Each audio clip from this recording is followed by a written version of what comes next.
నారాయణం నమస్కృత్య నరం చైవ నరోత్తమం దేవీం సరస్వతీం వ్యాసం తతో జయముదీరయేత్. హరి ఓం. పరమేశ్వర స్వరూపమైన సభకి నమస్కారం. రోజు ప్రసంగాన్ని పూర్తి చేసేటటువంటి సమయానికి పరీక్షిన్ మహారాజు గారు అత్యంత ధర్మబద్ధంగా పూర్వం పాండవులు ఎలా పరిపాలన చేశారో వారి పరిపాలనని తలంపుకలకు తీసుకొస్తూ కృష్ణ పరమాత్మ యొక్క పాదార విందముల యందు ఎడతెగనటువంటి భక్తితో రాజ్యాన్ని సస్యశ్యామలంగా ఉండేటట్టుగా పరిపాలన చేస్తున్నాడు. అలా పరీక్షిత్ పరిపాలిస్తున్నటువంటి కాలంలో ఒక ఆశ్చర్యకరమైన సంఘటన జరిగింది. మీకు నిన్నటి రోజున నేను ఒక విషయాన్ని విజ్ఞాపన చేశాను. ఎందుచేత కృష్ణ నిర్యాణము ప్రారంభమైపోయింది ప్రథమ స్కంధంలో అంటే, శుకుడు భాగవతం చెప్పడానికి వచ్చి కూర్చోవాలి. అది ఒక చారిత్రాత్మకమైన సంఘటన. ఎందుకంటే శుకుడు వచ్చి కూర్చోడు. ఎందుకు కూర్చోడు అంటే అసలు శుకుడికి అలా కూర్చోవలసిన అవసరం లేదు. నిరంతరము బ్రహ్మమునందు రమిస్తూ ఉంటాడు. అటువంటి వాడు మీకు నేను మొదటి రోజున అనుకుంటా విజ్ఞాపన చేశాను. ఒక ఆవు పాలు పితకడానికి ఎంత సమయం పడుతుందో అంతకన్నా ఆయన ఏ ప్రాంతమునందు నిలబడడు. అటువంటి వాడు వచ్చి కూర్చోవాలి. అలా కూర్చోవాలంటే అదొక గొప్ప సందర్భం. ఆ సందర్భం ప్రారంభమైతే అసలు భాగవతం ప్రారంభం కావాలి. ఇంకక్కడి నుంచి మళ్ళీ అవతారములను వరుసగా తీసుకురావాలి. అది తీసుకురావాలంటే కృష్ణ నిర్యాణాది ఘట్టములు పూర్తవ్వాలి. అందుకని చెప్పి కృష్ణ నిర్యాణం ముందు వస్తుంది ప్రథమ స్కందంలో అని మీకు నేను మనవి చేశాను. కృష్ణ నిర్యాణం జరిగింది అంటే దాని అర్థం ఏమిటంటే కలియుగం ప్రారంభమైంది. కలిపురుషుడు ప్రవేశించాడు. కలిపురుషుడు ప్రవేశించిన దగ్గర నుంచి ఒక రకంగా ఆలోచిస్తే కలిపురుష ప్రవేశము చేత వచ్చేటటువంటి ప్రయోజనం ఒకటి ఉంది. ఆ మాట నేనంటే కొంచెం ఆశ్చర్యకరంగా, అదేమిటండి మీరు అలా మాట్లాడారు అని మీకు అనిపించవచ్చు. కానీ ఒక యథార్థం నేను మీకు మనవి చేస్తున్నాను. కలియుగంలో ఉండేటటువంటి మొట్టమొదటి గొప్పతనం ఏమిటంటే నామాన్ని పట్టుకుంటే చాలు, చాలా తేలికే. జాగ్రత్తగా నామాన్ని పట్టుకుని ఉండగలిగితే, ఈశ్వర కథని పట్టుకుని ఉండగలిగితే తరిస్తాడు. రెండవది, కలియుగంలో పుణ్యకార్యము చేశాడా లేదా చూడరు. పుణ్యకార్యమును తలపెట్టగలిగితే చాలు. కనీసం మనస్సులో 10 మాటలు, ఏమంటే నేను కాశీ వెళ్ళాలనుకుంటున్నాను, నేను తిరుమల వెళ్ళాలనుకుంటున్నాను, ఆ శ్రీశైలం వెళ్ళాలని ఉంటుంది, ఆ శ్రీశైలంలో సుప్రభాతం ఎలా జరుగుతుందండి, ఒక ఆవును తీసుకొస్తారట కదా, గోపూజ జరుగుతుందట కదా, అక్కడే కుండంలోకి నీరు వస్తుందట కదా, ఇవన్నీ ఎలా జరుగుతాయండి, జంబుకేశ్వరంలో అమ్మవారికి మధ్యాహ్నం నైవేద్యానికి అర్చకులు చీర కట్టుకుంటారట కదా, అంతటి శక్తి స్వరూపిణిట కదా అమ్మవారు, అర్చకులు కూడా అమ్మవారి ముందు పురుష రూపంలో నిలబడరట, నిజమేనా, అక్కడికి వెళ్ళాలని ఉందండి అని అన్నాడు అనుకోండి, ఆర్తితో ఆ మాట అంటే వెళ్ళిన ఫలితం వేసేస్తారు. అది విచిత్రం. అంటే ఏదో కోటేశ్వరరావు అలా అన్నారు కదా అని ఉట్టిన జంబుకేశ్వరం వెళ్దాం అనుకుంటున్నానండి, తిరుపతి వెళ్దాం అనుకుంటున్నానండి అంటే కాదు. నిజంగా ఇక్కడి నుంచి ఆర్తితో రావాలి. ఆ మాట వస్తే వేస్తారు. పాపకార్యం పూర్తయితే ఫలితం వేస్తారు. పాపకార్యం పూర్తి చెయ్యాలి, పుణ్యకార్యాన్ని పూనికతో తలుచుకోవాలి. ఇది కొంత అడ్వాంటేజా కాదా చెప్పండి నాకు. అయితే మీరు అలా నిలబడగలిగితే అది మీకు కొంత ప్రయోజనాన్ని చేకూర్చగలదు. కానీ అదే సమయంలో కలి అనబడేటటువంటిది ఒక విషపు పురుగు, చాలా ప్రమాదకరమైనటువంటి స్థితి. ఎందుచేతనంటే ఎప్పుడు దేహ సంబంధమైనటువంటి సుఖాల వైపుకే లాగేస్తాడు తప్ప అసలు ఈశ్వరుడి వైపుకి తల తిప్పనివ్వడు, ఉక్కిరి బిక్కిరి చేసేస్తాడు. అటువంటి యుగం ప్రారంభం అవుతోంది. అందుకని ఈశ్వరుడు ఆ సమయంలో నిలబడి ఉంటే కృష్ణ పరమాత్మ ఈ కలిపురుష ప్రవేశం జరగదు. అందుకని ఈశ్వరుడు కూడా ఆ యుగం జరగడానికి కావలసిన అవకాశం ఆయన ఇచ్చేశాడు. అందుకని అవతారం సాధించేశాడు. పరీక్షిన్ మహారాజు గారు దిగ్విజయ యాత్ర చేస్తున్నాడు. దిగ్విజయ యాత్ర చేస్తుండగా ఒక చోట ఒక ఆశ్చర్యకరమైనటువంటి సంఘటన చూశాడు. దీన్ని మీరు కొంచెం జాగ్రత్తగా గమనించాలి. కేవలం మీరు ఒక పురాణ కథగా దాన్ని విన్నారనుకోండి, దానివల్ల ఎంత ప్రయోజనం వస్తుంది అంటే నేను చెప్పలేను. కానీ భాగవతంగా మీకు అర్థం కావాలంటే ఇది చాలా కీలకమైనటువంటి ఘట్టం. ఒక మహాపురుష ప్రవేశం జరిగే ముందు దాని వెనకాతల ఒక కీలకమైన సందర్భం ఉంటుంది.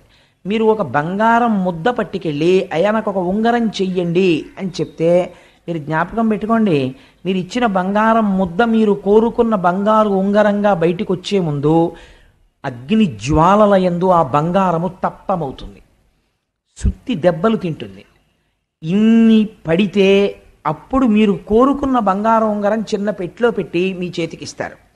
ఉంగరముగా మారే ముందు, ఉంగరముగా వచ్చే ముందు వెనక ఒక గొప్ప విషమమైనటువంటి ఒక స్థితి నడుస్తుంది. ఇప్పుడు శుకుడు వచ్చి కూర్చోవలసినటువంటి సందర్భం వస్తోంది. రావాలంటే దాని వెనకాతల ఏదో ఒక మహత్తరమైన సంఘటన జరుగుతోంది.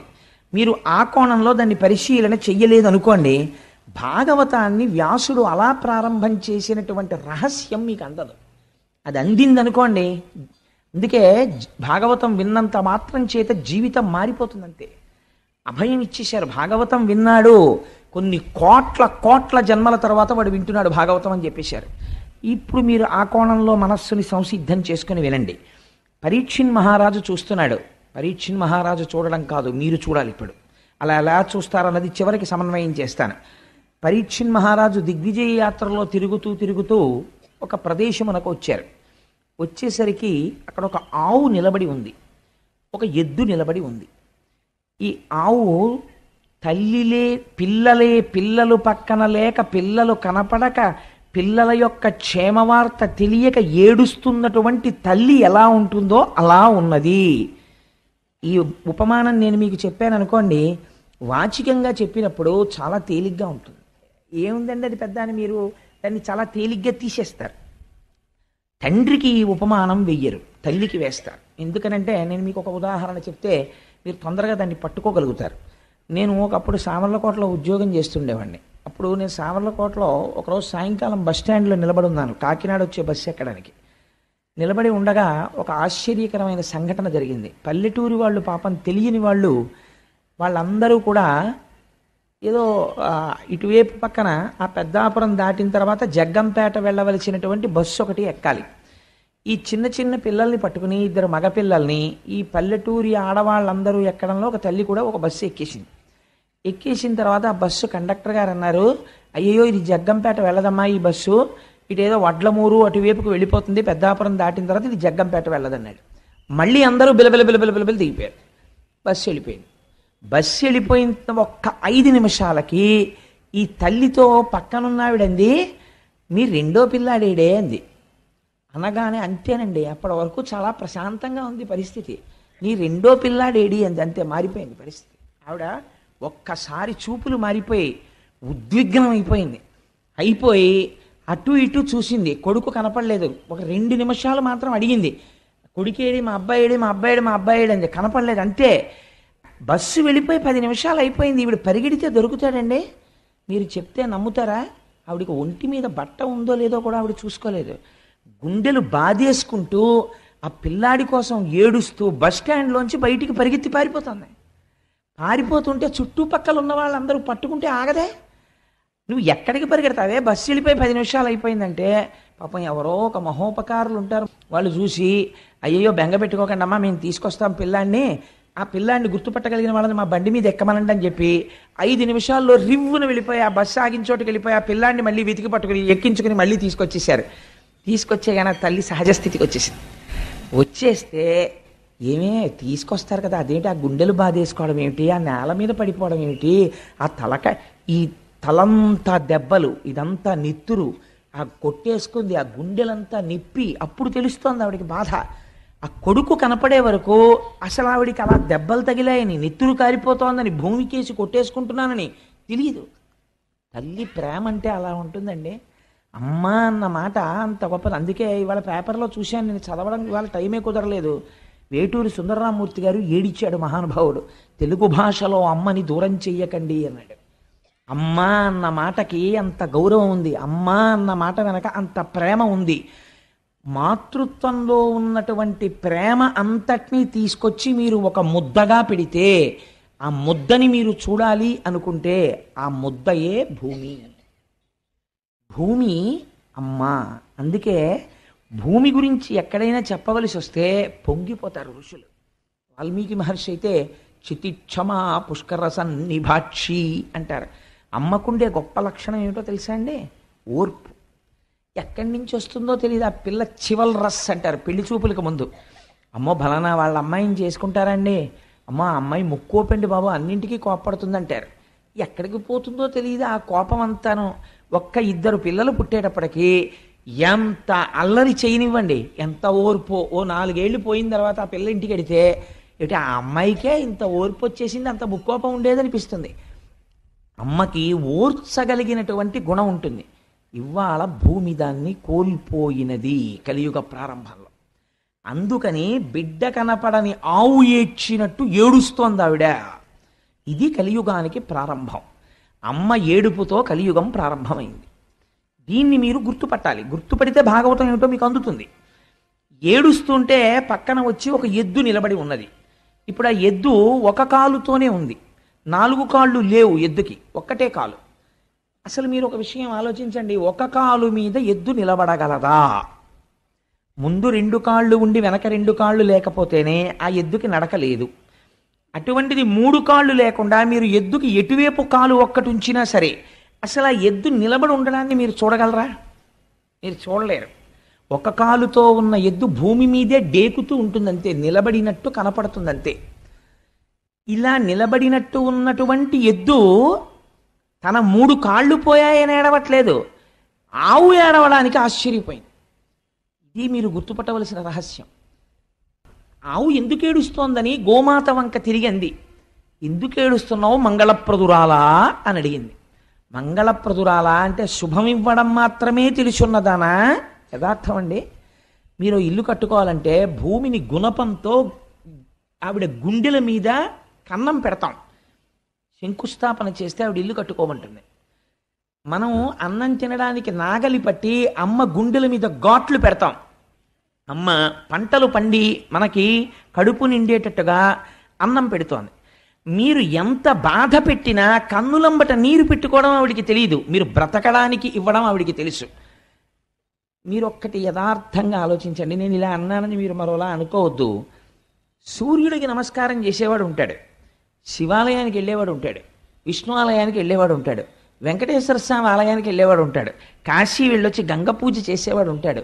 భూమికి మనస్ఫూర్తిగా నమస్కారం పెట్టి భూమికి పూజ చేసిన వాడిని ఒకటి నాకు చూపించండి. కానీ మనకి సంప్రదాయంలో ఒకటి ఉంది, మీరు ఏదైనా కట్టుకోవాలంటే భూమి పూజ చేస్తారు. భూమి పూజ చేయడమే శంకుస్థాపన. ఎందుకనంటే అమ్మ నీ గుండెల మీద ఘాట్లు ఎడతానమ్మా, నువ్వేం అనుకోకు, నేను ఇల్లు కట్టుకోవాలనుకుంటున్నాను. ఇది మనకి ఎప్పుడున్న అలవాటో తెలుసా అండి? అమ్మ తన రక్తాన్ని పాలగా మార్చిస్తుంది, వాడు అమ్మ స్తన్యాన్ని పళ్ళు రాగానే కొరుకుతాడు. ఆవిడికి ఎంత బాధ కలుగుతుంది.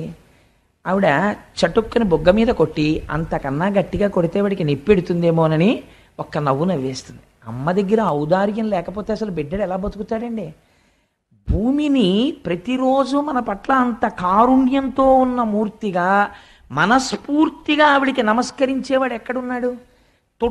తుదన ఇంతమందితో మనం తిరిగి ఇంత డబ్బు సంపాదించి నావారనుకున్నటువంటి ఒక అజ్ఞానంతో వీళ్ళందరికీ పట్టుకొచ్చి అక్కడ పెడితే శరీరం పడిపోయిన తర్వాత 2 రోజులు ఉంచుకోరు. అంతవరకు ఎందుకండి? సొంత కారున్నవాడు ఎంతమంది ముందుకొచ్చి పార్థివ శరీరాన్ని మా కారులో పడుకోబెట్టండి తీసుకెడతామని గబుక్కుని ముందుకు రారు కదా. అప్పుడు ఏమంటారు? బతికున్నప్పుడంటే ఎక్కించుకుంటారు. నేను అది తప్పు కూడా నేనేం పట్టట్లేదు అందులో. ఒక అమంగళం అంతే. శివము వెళ్ళిపోయిన తర్వాత ఆ తర్వాత ఏమంటారు? ఆ ఊపిరి వెళ్ళిపోయింది అనుకోండి, ట్యాక్సీ మాట్లాడండి అంటారు. శవాల్ ట్యాక్సీలని వేరే ఉంటాయి అవి. అది తీసుకొస్తే వాళ్ళు 2 రేట్లు చెప్తారు. వెనక సీట్లో పడుకోబెడితే 5,000 అవుతుందండి, డిక్కీలో పడుకోబెడితే 1,000 రూపాయలు అవుతుందండి అంటాడు.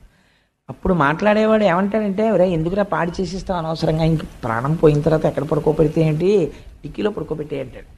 అంటే వాడు 6 అడుగులు పొడుగున్నాడు, చాలా పొడుగు, ఆ మనిషి పట్టడని ఏం చూడరు. వాయువు వెళ్ళిపోయిన తర్వాత కొరియబారిపోయిన శరీరాన్ని విరిచినట్టు విరిచేసి తోసేసి డిక్కీ వేసేసి తీసుకుపోతారు. ఎక్కడుందండి మనిషికి విలువ? ఆ శివము వెళ్ళిపోయిన తర్వాత అలాంటి శరీరాన్ని ఎవ్వరూ పుచ్చుకోరు. ఏమన్నా కాసేపు నా చెప్పులు ఉంచుకోండి అంటే ఉంచుకుంటారు, కాసేపు ఈ శవాన్ని అట్టే పెట్టండి అంటే ఎవడు పుచ్చుకోడు, నీ అసాధ్యం కొలబడుబో అంటారు. అలాంటిది మళ్ళీ పుచ్చుకునేది ఎవరైనా ఉంటే అమ్మ ఒక్కతే పుచ్చుకోవాలి. నిజంగా ఎంత ఔదార్యంతో మనం లేవగానే భూమికి నమస్కరించి భూమి మీద పడి ప్రణిపాతం చేసి అమ్మా నన్ను మన్నించు, నాకు తక్కడం తప్ప మార్గం లేదమ్మా అని లేవాలి. కానీ మనం నమస్కరించకపోయినా ఆవిడ ఏమీ అంటలేదు, అన్నం పెడుతోంది, క్షేమం కోరుతోంది. ఆవిడ మంగళప్రదురాలు కాదని మీరు అనగలరా? ఇది మంగళప్రదురాలైన గోవు ఏడుస్తోందని చెప్తే. ఇప్పుడు ఆ గోవు ఏడుస్తుంటే ఎద్దు అడిగింది, నువ్వు ఎందుకు ఏడుస్తున్నావు, నీకేం బాధ కలిగింది, నువ్వు చాలా సంతోషంగా ఉండేదానివి కదా, ఒకప్పుడు రేఖామయద్ధుధా కలశాతపత్ర వజ్రాంకుశాంబురుహ కల్పక శంఖ చక్రై అని ఆ అమృతపాత్ర, వజ్రము, నాగలి, శంఖము మొదలైనటువంటి గుర్తులు కలిగినటువంటి శ్రీపాదములు కలిగినటువంటి స్వామి నడయాడినటువంటి భూమి కదా, దేనికి ఏడుస్తున్నావు నువ్వు అని అడిగింది. అడిగితే భూమి అంది, దేనికి ఏడుస్తున్నానో తెలుసా, నాకు ఏదో బాధ కలిగిందని నేను ఏడవట్లేదు, నా బాధ ఎప్పుడు అలాగే ఉంటుంది, కృతయుగమైనా ఇంకోటైనా. మీరు బాగా గుర్తు పెట్టుకోవలసిన లక్షణాన్ని చెప్తోంది భూమి. భూమి బరువు గురించి ఏడవదో. నాకు కొడుకు పుట్టాడనుకోండి, మళ్ళీ ఇంకోటి పుట్టేశాడు రా బాబోయ్ నేను మళ్ళీ వాడిని మొయ్యాలని భూమి ఏమి ఏడవదు. ఒకటి వెళ్ళిపోయాడు అనుకోండి, అమ్మయ్యా కొంత బరువు తగ్గింది బాబోయ్ అని భూమి సంతోషించదు. భూమి ఫిజికల్ వెయిట్ అంటే పైన ఉండేటటువంటి సామాన్యమైన బరువు గురించి భూమి ఎన్నడూ ఏడవదు. పిల్లాడు 2 కంచాల అన్నం తిన్నా అమ్మ బాధపడదు, షేరు పాలు తాగినా అమ్మ బెంగ పెట్టుకోదు, తన అన్నం తినడం మానేసి నేను తినేశాను రా అని కొడుక్కి పెట్టేస్తుంది. అమ్మ ఎప్పుడు బాధపడుతుంది, కొడుకు అబద్ధాలాడి తండ్రికి అపఖ్యాతి తీసుకొస్తే అమ్మ బాధపడుతుంది. ఇప్పుడు బాధపడుతోంది గోవు, దేనికి బాధపడుతోంది, బయట ఉన్న బరువు కేడవట్లేదు. ఇది చెప్తున్నారు కలియుగ ప్రారంభంలో ఎందుకు భూమి ఏడుస్తుందో. అలా ఏడవకుండా చూడవలసిన బాధ్యత నీ మీద ఉన్నది. ఎందుకు ఏడుస్తోంది ఆవు, ఇప్పుడు చెప్తోంది కలి ప్రవేశించాడయా అని. నేను ఏడుస్తున్నానంటావేమిటి, నేను ఎందుకు ఏడుస్తున్నానో కారణం ఏమిటో తెలుసా, నీకు 3 కాళ్ళు లేకపోవడం. నీ 3 కాళ్ళ లేనితనాన్ని చూసి నేను ఏడుస్తున్నానంది. ఇదేమిటి ఈ గమ్మత్తైన మాట ఏమిటి, ఆయనకి 3 కాళ్ళు లేకపోతే ఈవిడ ఏడవడం ఎందుకు అంటే, ఆవిడంది ఈ లోకంబున పూర్వము 4 పాదముల చేత నీవు నడతువు, నేడా శ్రీలలనేశుడు లేమిని కాలముచే నీకు ఒంటి కాలయ్యకదే. కాలముచే ఎంత గొప్ప మాట వేసేసిందో చూడండి. కలి బలవంతంగా వచ్చాడా, రాలేదు, ఈశ్వరుడు అనుగ్రహించాడు. కలియుగం అంతే, వాడు రావాలి, దారి ఇచ్చాడు. ఇవ్వడమే కాలం దారి ఇచ్చింది. కాలము ఈశ్వర రూపం, దారి ఇచ్చింది, వచ్చాడు. ఆయన వచ్చాడు, వస్తే నీకెందుకు బాధ అంటే, కాలముచే నీకు ఒంటి కాలయ్య కదే. ఆ కలి లోపలికి ఇంకా అడుగు పెట్టి ఉంచుకోలేదు, పాదాలు మారిపోయింది పరిస్థితి. ఏమిటైంది ఇప్పుడు అంటే, బిడ్డలు తల్లిదండ్రులను చూడడానికి ఇష్టపడము లేదు. పెద్దవారైపోయినటువంటి తల్లిదండ్రులు చాలా బరువుగా అనిపిస్తున్నారు పిల్లలకి. పిల్లల యొక్క యోగక్షేమాల్ని చూసి వాళ్ళని వృద్ధిలోకి తీసుకురావడానికి సంస్కారయుతంగా ముందు పిల్లలకి సంస్కారం నేర్పాలని పెద్దలు ఆలోచించడం లేదు. ధర్మము విచ్చిపోతోంది. పూర్వం 4 పాదములు నీకుండేవి, ఇవి మామూలు ఎద్దు కాదు. ఇప్పుడు మీరు గుర్తుపట్టాలి, ఆ ఎద్దు ఎవరు, ధర్మము. ధర్మమునకు భూమికి ఎంత దగ్గర సంబంధమో చూడండి. నీకు 4 పాదాలు ఉండేవి. ఏమిటా 4 పాదాలు, 1 సత్యము, 2వది శౌచము, 3వది తపస్సు, 4వది దయ. ఈ 4 పాదములతో ధర్మం నడుస్తుంది. ఇలా నడిచేటటువంటి 4 పాదములు కలిగినటువంటి ధర్మం అనబడేటటువంటి వృషభమునకు, అందుకే శంకరుడు వృషభాన్ని ఎక్కుతాడంటాడు. అంటే ఆయన ధర్మమును అధిరోహించి నడుస్తాడు ఆయన. కాబట్టి ఇప్పుడు నీకు 1 పాదమే ఉన్నది, 3 పాదములు నీకు లేవు. ఎందుకు లేవు 3 పాదములు? ఈ 3 పాదములు లేకపోవడం చేత కలిపురుషుడు వచ్చేసాడు. వచ్చేయడం వల్ల నీకు 3 పాదాలు పోతే ఏమవుతుంది, దేవతలకు, ఋషులకు, మీరు చాలా జాగ్రత్తగా గుర్తుపట్టాలి ఆవు చెప్తున్న మాటల్ని, దేవతలకు, ఋషులకు, పితృదేవతలకు, ధీయుతులకు, నీకు, నాకు, గోవులకు, వర్ణాశ్రమములకు బాధ ఎనుచు కుందెదననగా అంది. ఎవరెవరికిట బాధ, ఎందుకు ఏడుస్తున్నానో తెలుసా, వీళ్ల కోసమే నేను ఏడుస్తున్నానంది ఆవిడ. ఎవరి కోసం, దేవతలకు, దేవతల గురించి ఏడుస్తున్నాను. ఎందుకు ఏడుస్తున్నాను, రాబోయేటటువంటి కాలంలో యజ్ఞయాగాది క్రతువులను విమర్శించేటటువంటి వాళ్ళు ఎక్కువైపోతారు. యజ్ఞయాగాది క్రతువులు ఒక్క మన సనాతన ధర్మంలో మాత్రమే ఉంటాయి, ఇంకెక్కడా లేవు. యజ్ఞము చెయ్యడం, అగ్నిహోత్రంలో హవిస్సు వెయ్యడం, మీరు మళ్ళీ సంపదని పొందడానికి అగ్నిహోత్రము ద్వారా దేవతలకు హవిస్సులు ఇస్తే ప్రీతి చెందినటువంటి దేవతలు మళ్ళీ వర్షాన్ని కురిపించి మీకు సంపదలను ఇస్తారు. మీరు తిరిగి వారి పట్ల కృతజ్ఞత ప్రకటించినప్పుడు దేవతల యొక్క ఆగ్రహమునకు గురవుతారు. కాబట్టి దేవతలకి హవిస్సులు ఇవ్వరు. హవిస్సులు ఇవ్వనటువంటి మనుష్యులకి శుభాన్ని మేము చెయ్యం అని దేవతలు చెయ్యరు. కాబట్టి హవిస్సులు పొందని దేవతలు తయారవుతారు. ఎందుచేత అంటే ఏది సనాతన ధర్మమో, ఏ సనాతన ధర్మము ఈ గడ్డ మీద నిలబడిందో ఆ గడ్డ మీద సనాతన ధర్మము విమర్శకి గురైపోతుంది. కాబట్టి ఏమైపోతుంది, యజ్ఞయాగాది క్రతువులు నశించిపోవడం ప్రారంభం అవుతుంది.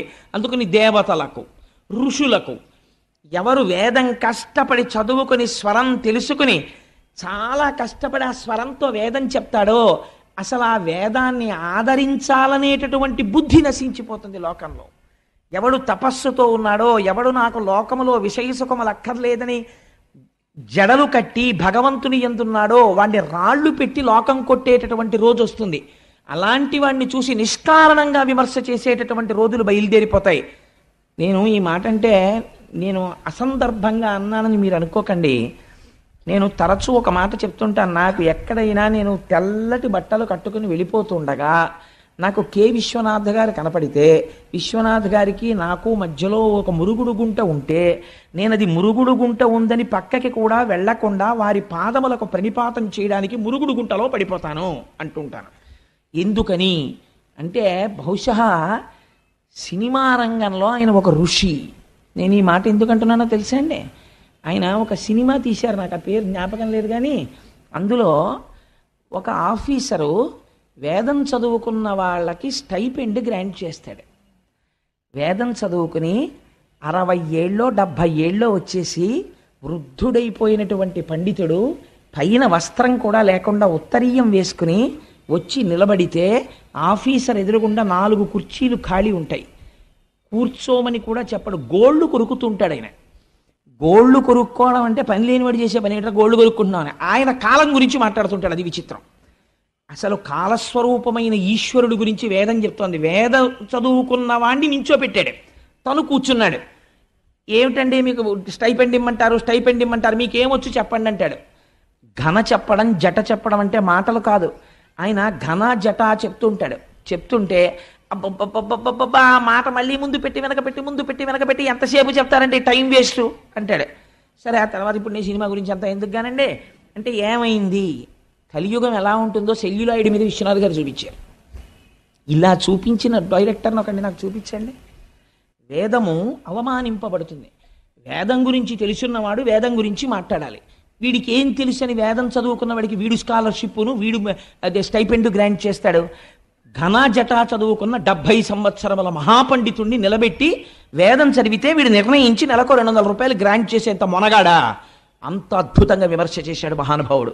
అందుకని దేవతలకు, ఋషులకు, పితృదేవతలకు తద్దినాలు పెట్టేవాళ్ళు కొరవైపోతారు. పితృదేవతలు ఏడుస్తుంటారు. ఒక్కడు తద్దినం పెట్టేవాడు కనపడ్డం. ఎందుకు పెట్టడు అంటే ఎందుకండి శ్రాద్ధం పెట్టడం, శ్రాద్ధం అంత షార్ట్ కట్ ఏది ఉండదు. నేను ఒక మాట అంటే మీరు ఏమనుకోకండి, భాగవతంగా చెప్పేస్తే భాగవతం ఎందుకండి. పెద్ద కోడల్ని ఇంటికి తెచ్చుకునే ముందు అంత జాగ్రత్త ఎందుకు పడతారో తెలుసా? రేపొద్దున్న పితృదేవతలకి అందాలి అంటే ఆ పెద్ద కోడలు దీపం పెట్టాలి. కొడుకును పుట్టినటువంటి వాడు పెడితే అందుకోరు, కోడలు దీపం పెట్టాలి. తల్లిదండ్రుల పట్ల, అత్తమామల పట్ల సంస్కృతి సంస్కారం ఉన్న కోడలైతే దీపం పెడుతుంది. నేను ఎన్ని ఇళ్లలో చూశాను, తద్దినం పెట్టేటప్పుడు అసలు కోడలు వచ్చి దీపమే పెట్టదు. కాబట్టి పితృదేవతలకు ఇంత గొప్ప కోడలరా నా కోడలని వాళ్ళు ఏడుస్తారు అప్పుడు. అందుకని పితృదేవతలకు నీకు ధర్మం పోతోంది, నాకు భూమికి, నీకు నాకు గోవులకు. ఆవులు అవమానింపబడతాయి. ఎప్పుడు చెప్పేసిందో చూడండి, కలియుగ ప్రారంభంలో చెప్పేసింది. ఆవుల్ని కొడతారు, ఆవుల్ని అమ్ముతారు, ఆవుల తోళ్లు తీసేస్తారు, ఆవు మాంసం తింటారు. గోవు అవమానింపబడిన చోట ఏ గోవు నుంచి వచ్చిన సమస్త పదార్థములు గౌరవింపబడ్డాయో అక్కడ గోవుల్ని రక్షించుకోవడానికి కేంద్రాలు వెలియవలసినటువంటిది, ఉద్యమాలు నడపవలసినటువంటి దౌర్భాగ్యం ఈ జాతికి వచ్చేస్తుంది.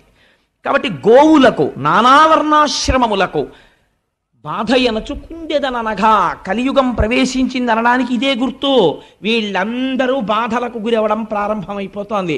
అందుకు ఏడుస్తున్నానయ్యా అంది అని ఒక మాట చెప్పింది. నీకు 4 పాదములు ఉండేవి, సత్యము, శౌచము, తపస్సు, దయ. ఇప్పుడు ఇందులో 3 పాదములు పోయాయి. మీరు అలా చెప్తే నేను అలా అన్నాను అనుకోండి, ఇప్పుడు అది బయట ఉన్నటువంటి ఒక ఎద్దా కాదని నేను అంటున్నాను కదా. ఎద్దు ధర్మస్వరూపం, ఆవు భూస్వరూపం అని కదా నేను చెప్తున్నాను. ధర్మస్వరూపమునకు 3 పాదాలు పోయాయంటే ఎలా పోతాయండి? మీరు ధర్మమన్నా ఆచరించాలి, అధర్మమన్నా ఆచరించాలి కదా. మీరు ధర్మంగా ఉండాలి, మీరు ధర్మం చేయలేదు కాబట్టి ఏం చేసినట్టు? అధర్మం చేసినట్టు. కాబట్టి ఈ 3 పాదాల స్థానాల్లో మరి అధర్మమైనటువంటి 3 ఏముంటాయి? అవేవో తిరుగుతున్నాయి అన్నమాట బయట. ఈ 3 ఇక్కడ లేవు అంటే 3 తిరగకూడనివేవో తిరుగుతున్నాయి. అవి ఇక్కడ ధర్మానికి ఉండవు పాదాలుగా, అధర్మానికి ఉంటాయి. దాని గురించి చెప్పక్కర్లేదు. కానీ ఆ 3 ఏమిటై ఉంటాయి? ఆ 3 తిరగబట్టి ఈ 3 తెగిపోయాయి. ఏ 3 తిరుగుతున్నట్టు అంటే సత్యం అనేటటువంటి పాదము తెగదు. జ్ఞాపకం పెట్టుకోండి. ఎందుకని? ఇన్ని అధర్మాలు చేసినా దేవుడి గురించి తెట్టేటటువంటి వాడికి కూడా లోపల దేవుడు ఉన్నాడు కాబట్టి తిరుగుతున్నాడు. వాడు తిన్నది జీర్ణం చేయడం మానేశాడు అనుకోండి, చచ్చి ఊరుకుంటాడు. వాడు ఏం తిడతాడు వాడు? అందుకని లోపల ఆయన ఉండి ఊపిరిని వాక్కుగా మారిస్తే తిడుతున్నాడు కృతజ్ఞుడై. కాబట్టి ఈశ్వరుడు ఇంకా ఉన్నాడు కాబట్టి ఈ లోకం ఉన్నది, మారని పదార్థము ఇంకా కాపాడుతోంది కాబట్టి సత్యం అలా ఉన్నది. అదొక్కటే పాదం. మరి పోయినదేది? శౌచము పోయినది. శౌచము దేని చేత పోయినది అంటే దుష్టజనులతో కూడినటువంటి సంగము వలన పోయినది. అంటే ఎంత పెద్ద కాషన్ ఆర్డర్ పడిపోయిందో చూడండి భాగవతంలో. అన్నిటికన్నా జీవితంలో మీరు చాలా జాగ్రత్తగా ఉండవలసినది దేని విషయంలో? స్నేహము విషయంలో. మీ ఇంటికి తమంత తాముగా 50 మంది రావచ్చు, 50 మంది మాట్లాడచ్చు. మీ స్థితి నుంచి మీరు జారిపోకూడదు. జారిపోకుండా దుష్టుడైన వాడు మీ ప్రమేయం లేకుండా ఒకనాడు మీకు తారసపడతాడు, మీతో వచ్చి మాట్లాడతాడు. వాడి మాటలు మీరు ఎలా వినాలంటే తామరాకు మీద నీటి బొట్టు పట్టినట్టు పట్టాలి. అది వెంటనే జారిపోవాలి తప్ప, ఒక చిరునవ్వుతో విని వదిలిపెట్టాలి తప్ప దానికి మీరు మనసులో స్థానం ఇచ్చారనుకోండి అంతే, శౌచము పోతుంది. శౌచం అంటే ఏమిటో తెలుసా అండి? ఆచారము, నడువడి, వ్యవహారము ఇవన్నీ నశించిపోతాయి. వాడు మాట చెప్తాడు, ఎందుకంటే అవన్నీ ఏం అక్కర్లేదంటాడు. అవన్నీ అక్కర్లేదండి, ఎవరు చెప్పారు మీకు? అవన్నీ ఏం అక్కర్లేదంటాడు. తండ్రికి శ్రాద్ధం పెట్టాలని ఎవరు చెప్పారు? పెట్టక్కర్లేదంటాడు. అందుకని శౌచము పోయినది. దేని వలన పోయినది? మీరు ఒకటి జ్ఞాపకం పెట్టుకోండి, ఆచారం అవసరమా అవసరము లేదా? ఆచారం అవసరమే అని నేను అంటాను. ఎందుకంటానో చెప్పనండి. ఆచారము ముందు లేకపోతే మీరు మొహం కడుక్కోకుండా అన్నం ఎందుకు తినరు? మొహం కడుక్కోకుండా అన్నం ఎందుకు తినకూడదండి? మొహం కడుక్కోకుండా లోపలికి ఎడుతోంది కదా, పాచి ఎక్కడి నుంచి వచ్చింది? మీలోంచి వచ్చిన పాచే కదా మీ నాలిక మీద ఉన్నది, పళ్ళ మీద ఉన్నది. నేనే పుచ్చేసుకుంటాను, మళ్ళీ నేను తింటాను అన్నం. ఎందుకు తింటలేదు? లేకపోతే మీరు స్నానం చేయకుండా అన్నం ఎందుకు తింటలేదు? లేకపోతే నేను చొక్కా కింద ప్యాంటు పైన వేసుకుంటాను, ఎందుకు వేసుకోరు? అంటే ఒక ఆచారం ఉన్నది ప్రపంచంలో. ముందు ఒక మంచి జరగడానికి దానికి కావలసినటువంటి ఉపకరణములు ఆచారము చేత సిద్ధిస్తాయి. మీరు తిన్నటువంటి పదార్థమునందు శౌచం ఉండొచ్చు. భార్య ఎంతో కష్టపడి మంచి పదార్థం వండింది, మీరు రోజు మొహం కడుక్కోకుండా అన్నం తింటే ఏమవుతుంది? బ్యాక్టీరియా అంతా మళ్ళీ కడుపులోకి వెళ్ళి లేనిపోని జబ్బు వస్తుంది. మొహం కడుక్కోవడం అనేది ఆచారం అయితే, మొహం కడుక్కున్న తర్వాత అన్నం తినడం అనేటటువంటిది తదనంతరం ఈశ్వరుని యొక్క అనుగ్రహం పొందడానికి మీరు చేసేటటువంటి కర్మ యొక్క సాఫల్యతని పొందడానికి కావలసిన రీతిలో సంసిద్ధం అవడం. ఆ స్థాయిలో ఆచారం అవసరమా కాదా? అవసరమే. ఏ స్థాయిలో అవసరం లేదు? రమణ మహర్షికి అవసరం లేదు. రమణ మహర్షి గోచి పెట్టుకుని 30 రోజులు స్నానం చేయకుండా తిరుగుతారు. మీరు ఆయన్ని సామాన్యుణ్ణి పోలుస్తారా? జ్ఞాని ఎక్స్ట్రీమ్. జ్ఞానితో సామాన్యుణ్ణి పోల్చడం కుదరదు. ఆయన బ్రహ్మమునందు రమిస్తున్నాడు, నువ్వు రమించి మానే. అప్పుడు నీకు అసలు ఒంటి మీద బట్టలేదన్న విషయం స్పృహలో లేదు. అప్పుడు ఈ ఆచారం గురించి మాట్లాడలేవు. ఇప్పుడు నువ్వు ఆచారం గురించి ఎలా మాట్లాడతావు? కుదరదు. అది కుదిరేటటువంటి విషయం కాదు. నీకు ఈ స్థాయిలో ఆచారం అవసరమే. రమణులు నిర్ధారించారు. రమణులు సంధ్యావందనం చేయలేదని రమణుల ఆశ్రమంలో ఉన్నటువంటి రమణుల యొక్క మేనల్లుడు ఒక ఆయన సంధ్యావందనం చేయడం మానేశాడు. మా మాయగారే చేరి నేను ఎందుకు చేయాలన్నాడు. అంటే ఆశ్రమంలో ఉన్న వాళ్ళు రమణ మహర్షికి చెప్పారు, నా స్థాయి వాడిది ఇంకా పొందలేదు. పొందిన నాడు తనంత తాను సంధ్యావందనం చెయ్యవలసిన అవసరం లేకుండా జ్ఞానిగా నిలబడ్డం వాడికి తెలుస్తుంది. అప్పటి వరకు వాడు సంధ్యావందనం చెయ్యాలి. ఎవరో 100వ మెట్టు మీద నించున్నాడు, ఆయన ఎలా ఎక్కాడో తెలుసుకోకుండా మీరు 1వ మెట్టు నుంచి ఎక్కను 100వ మెట్టు మీదకి ఎగురుతానంటే నడుము విరిగిపోతుంది. కాబట్టి అలా ఎక్కకూడదు. మీరు 1వ మెట్టు, 2వ మెట్టు, 3వ మెట్టు ఎక్కాలి. అందుకని శౌచము పోయినది. దేని వలన పోయినది? దుష్ట సంగము వలన శౌచము పోయినది. మొదటి పాదము తెగిపోయింది అక్కడతో. మరి రెండవ పాదము పోయినది. శౌచం అంటే ఒకటి గుర్తుపెట్టుకోండి, శౌచం అంటే నిరంతర బాహ్యాడంబరము కాదు. ఎప్పుడు ఇక్కడ ఆడంబరం శౌచంలోకి రాదు. బాహ్యాంతర శుచి అని రెండు మాటలు వాడతాం మనం. నీళ్లు తీసి చల్లుకుని అపవిత్ర పవిత్రో వా సర్వావస్థ అంగతోపి వా యస్మరేత్ పుండరీకాక్షం సబాహ్యాభ్యంతర శుచి అంటాం. బాహ్య స్నానము శరీరమునకు శౌచమిస్తుంది. అంతమునందు అంత లోపల శౌచము మీకు కేవలము బయట స్నానం చేసి మడిబట్ట కట్టుకుంటే రాదు. ఆ అంతఃశౌచం ఎలా వస్తుంది? మీరు తెల్లవారుజామునే లేచి సంధ్యావందనం చేస్తూ నిన్న రాత్రి మీరు అనుభవించినటువంటి భోగం గురించి ఆలోచించేస్తే మీకు అంతఃశౌచం ఎక్కడుంది? సంధ్యావందనం చేసేటప్పుడు మీరు వెంటనే దాన్ని విడిచిపెట్టి ఆచమనం చేయగానే పవిత్రులై మనస్సుని ఈశ్వరుడి దగ్గర పెట్టి సంసిద్ధులు కావాలి. అప్పుడు అది అంతఃశౌచం. బాహ్య శౌచాన్ని బయటవాడు కనిపెడతాడు, అంతఃశౌచాన్ని ఎవడు కనిపెడతాడు? మీకు మీరే సాక్ష్యంతే. అంతఃశౌచము బాహ్య శౌచము రెండూ ప్రధానమే. అంతఃశౌచం ఏర్పడడానికి బాహ్య శౌచం మరీ అవసరమైపోతుంది ఒక స్థాయిలో. ఆ తర్వాత మెట్లెక్కి ఒక స్థితికి చేరిపోయిన తర్వాత అది ఎంతవరకు అవసరం అన్నదాన్ని నిర్ధారించడం చాలా కష్టం అవుతుంది. అందుచేత ఇప్పుడు శౌచము దేని వలన పోయినది? దుష్ట సంగము వలన పోయినది. రెండవ పాదమైనటువంటి ఒకటి సత్యము, ఒకటి శౌచము, మూడవది దయ. దయ పోయినది. దయ దేని వలన పోయినది? దయ పోవడానికి ప్రధానమైనటువంటి కారణం ఏది అంటే అహంకారము వలన దయ నశించిపోతుంది. ఎప్పుడు అహంకారం వస్తుంది చెప్పండి? ఒక ఫాల్స్ ఈగో ఒకటి డెవలప్ చేసుకుంటాడు. నా అంత వాణ్ణి, అందుకే నిన్ను పొగిడేవాణ్ణి ఎక్కువగా నీ దరికి చేర్చకు అని చెప్తారు. పర్సనాలిటీ అససినేషన్ అని మీకు తెలియకుండా మీరు నిర్మించుకున్నటువంటి మీ శీలము నశించిపోతుంది. దేనివల్ల? మీ పక్కన కూర్చున్నవాడు నిరంతరం మిమ్మల్ని పొగడ్డం మొదలుపెట్టాడు అనుకోండి, నా అంతవాణ్ణి నేనన్న అహంకారం వచ్చేస్తుంది. ఈ అహంకారం ఏ స్థాయికి వెళ్ళిపోతుందంటే, ఏమిటంటే నా అంతటి వాణ్ణి నేను వస్తుంటే ఏమిటా అలా ప్రవర్తించడం, ఏమిటా అడ్డు లేకపోవడం, ఏమిటి అది అడ్డు రావడం ఏంటి, నాకు ఇది అడ్డు రావడం ఏంటి, ఈ భావన వచ్చేస్తుంది. వచ్చేస్తే ఏమవుతుందంటే భూత దయ నశించిపోతుంది, దయ పోతుంది. కాబట్టి దయ పోవడానికి ఏది కారణమైనది? అహంకారము కారణమైనది. కాబట్టి ఇప్పుడు దయ లేదు, దాని ప్లేస్లో మీకు ఏం కనపడుతుంటుంది? అహంకారం కనపడుతుంటుంది. కాబట్టి కలిపురుషుడున్నాడు, మీకు ఏం కనపడుతుంటుంది? అహంకారం కనపడుతుంటుంది. మీకు నేను ఒక ఉదాహరణ చెప్తాను. మొన్నటి రోజున నేను రైతు బజార్లో కూరలు కొనుక్కుని ఇంటికి వెళ్ళిపోతున్నాను. అటువైపు సందులోంచి ఓ పిల్లవాడు ఓ 80 కిలోమీటర్ల వేగంతో హీరో హోండా మీద రైంగిమని టర్నింగ్ తిరిగాడు. తిరిగి వాడు నా స్కూటర్ చూసి, నేను ఆ సందులోకి తిరుగుతున్నాను, స్కూటర్ చూసి నేను ముసలాన్ని అయిపోతున్నాను, నా బండి అంతకన్నా ముసలిది, 17 ఏళ్ళు అయిందేమో అనుకొని. నేను పాపం ఇంత అలా సేవిస్తోంది ఎప్పటి నుంచో, దాన్ని ఎందుకు మార్చాలని నేను మార్చలేదు. అది అతను బ్రేక్ కొడితే ఇటువైపు ఉన్నవాడు అటువైపుకి తిరిగాడు. అంటే అలా తిరిగింది బండి. తిరిగితే నేనన్నా, ఏమయ్యా అంత స్పీడ్ వస్తున్నావే, ఒకవేళ నువ్వు నన్ను గుద్దీసావు అనుకో, నా కాలో చెయ్యో విరిగిపోతే ఓ నెలలాళ్ళు మెడికల్ లీవ్ పెడతాను, పర్వాలేదు. కాలో చెయ్యో విరిగిపోయిందని తెలియగానే ఉదారులై మా ఆఫీసర్లు గ్రాంట్ చేస్తారు, సత్యమే కాబట్టి. కానీ నీకు విరిగిపోయిందనుకో, ఇప్పుడు నడుస్తున్న టైము ఫిబ్రవరి కదా, మార్చి ఏప్రిల్లో పరీక్షలు ఉంటాయి. నువ్వు ఎంత విలువైన విద్యా సంవత్సరాన్ని జీవితాన్ని పోగొట్టుకుంటావో.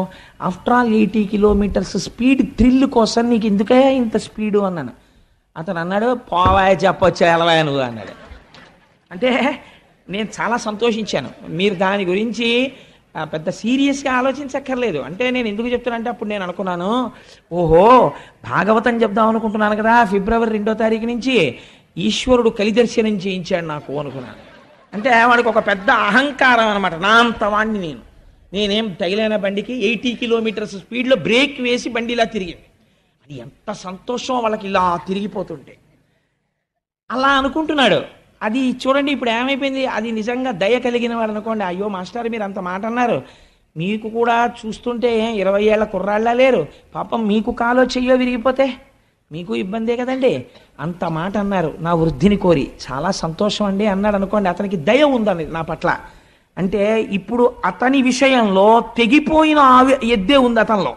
అంటే ఇప్పుడు ధర్మము యొక్క ప్లేస్ని ఎవరు రీప్లేస్ చేస్తున్నారు? అధర్మము రీప్లేస్ చేస్తారు.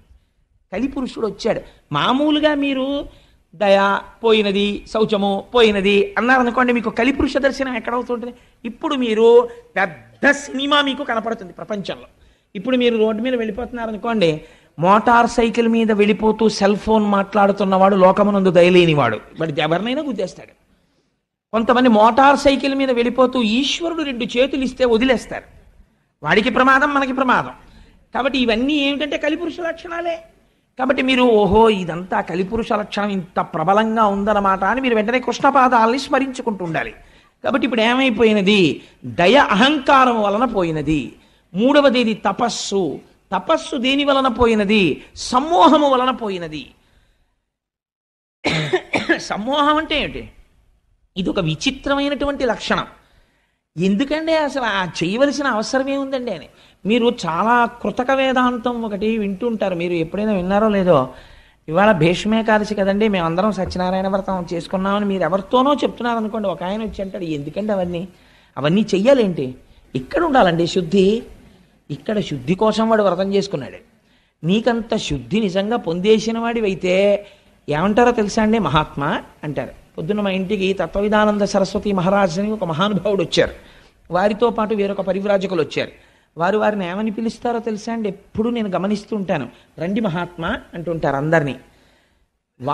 తత్వవిధానంద సరస్వతి మహారాజ్ దగ్గర శిష్యుడని చెప్పుకోవలసిన స్థాయి వారై ఉండవచ్చు వారు, లేదా వారి నాన్నగారి దగ్గర చదువుకున్నారు. అయినా వారికి ఆ అహంకారం ఉండదు. వారు ఆయన్ని కూడా తన పక్కన కూర్చోపెట్టుకుని చక్కగా వారిని పిలిచేటప్పుడు మహాత్మా రండి అంటారు. ఆ పిలుపులో ఆయనలో కలి ప్రవేశించలేకపోయాడు అనమాట. అందుకని అహంకారాన్ని చెక్ చేస్తున్నారు ఆయన. ఇప్పుడు అహంకారం లేదు, ఏదుంది? దయ ఉన్నది. అక్కడ అంటే ఇప్పుడు ఎవరున్నారు? కృష్ణుడున్నాడు. అక్కడ కృష్ణుడున్నాడు తప్ప కలి లేడు. కృష్ణుడే ఉన్నాడని ఏమి గుర్తు? మీరు ఏం చెప్పమన్నా కృష్ణుడి గురించే చెప్తుంటారు, ఈశ్వరుడు గురించే పలుకుతుంటారు. ఎందుకు పలుకుతుంటారు? లోపల ఆ పాదం లేదు, ఈ పాదం ఉంది. కాబట్టి ఎక్కడుందండి ఆ ఎద్దు? నిజంగా అక్కడెక్కడో పరీక్షిత్తు కనపడలేదు.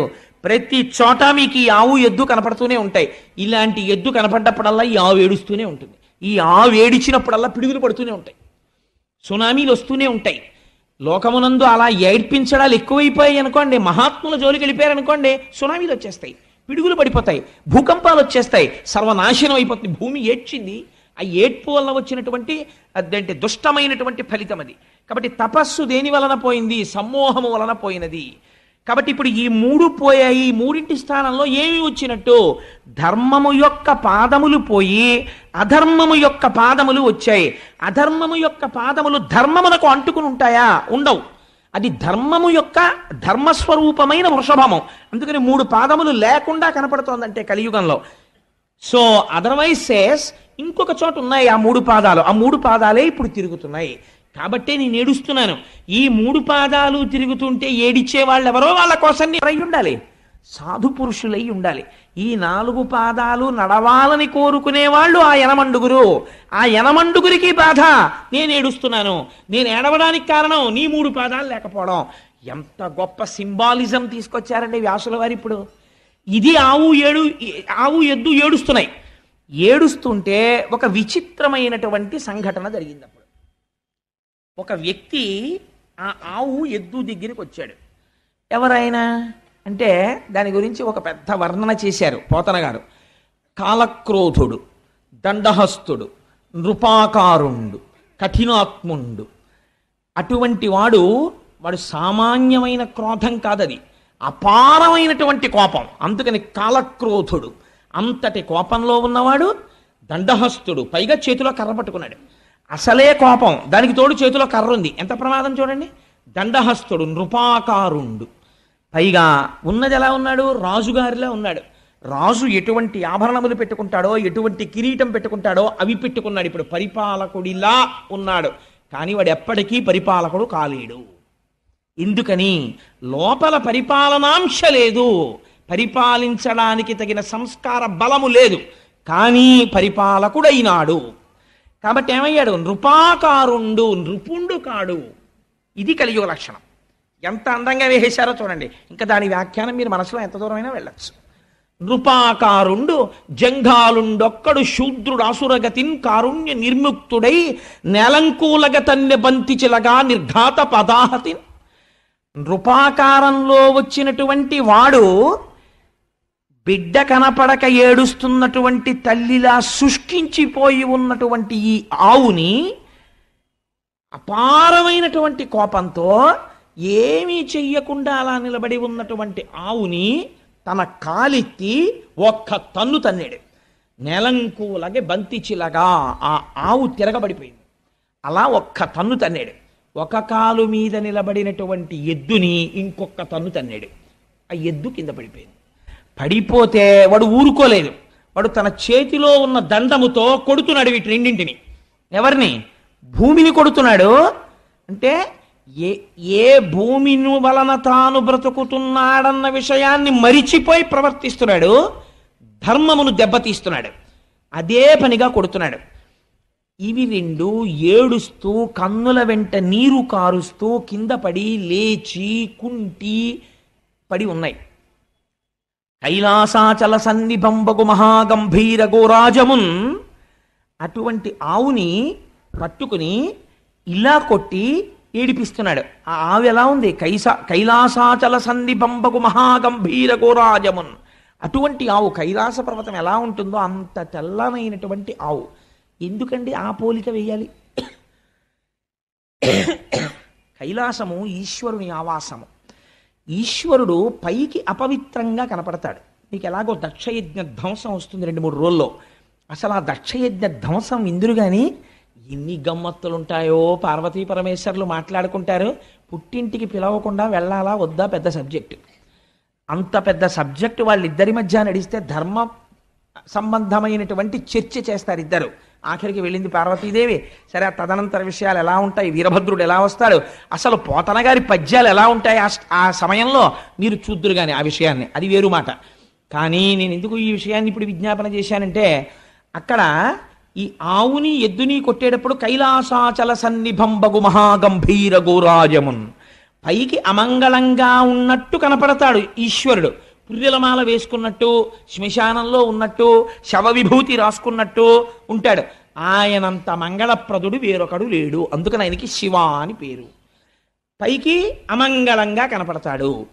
కాబట్టి ఇప్పుడు ఏమైంది? పరస్పర విరుద్ధమైనటువంటి విషయాలు రెండు ఏకకాలమునందు ఒకరి యందు ఉన్నాయి. అలా ఎప్పుడూ చేసేటటువంటిది మంగళమే. మీరు ఒకటి గుర్తుపెట్టుకోండి, శివుడు అమంగళం చెయ్యడు, ఆవు అమంగళం చెయ్యదు. ఆవు ఆయన చాలా గొప్పవాడు. నేను ఇలా చెప్పానని మీరు ఏమనుకోకండి. నేను ఒక ఉదాహరణ చెప్తాను. దీనివల్ల పెద్దలు ఎంత బాధపడ్డారంటే, ఒకానొక సమయంలో రమణ మహర్షి స్నానం చేస్తే ఆయనప్పటికి పాపం సర్కోమా తీవ్రత పొందేసి అడుగు తీసి అడుగు వెయ్యలేని స్థితిలో ఒక గదిలో స్నానం చేస్తుండేవారు. స్నానం చేస్తే ధూర్త లక్షణాలు అంటే ఎలా ఉంటాయంటే, ఆయన స్నానం చేసిన నీళ్లు తూములోంచి బయటికి వచ్చేస్తుంటే ఆయన చూడకుండా ఆయన స్నానానికి వెళ్ళగానే సీసాలు అట్టుకుని నించునేవారు. ఆయన స్నానం చేసి నీళ్లు బయటకు వస్తుంటే తూములోంచి ఆ సీసాలో నీళ్లు అట్టుకుని పట్టుకెళ్ళి తీర్థాల కింద ముచ్చేసుకునేవారు. ఆయన ఒకసారి బయటకు వచ్చి చూసి తెల్లపోయారు, ఏమిటి వీరి పనులని.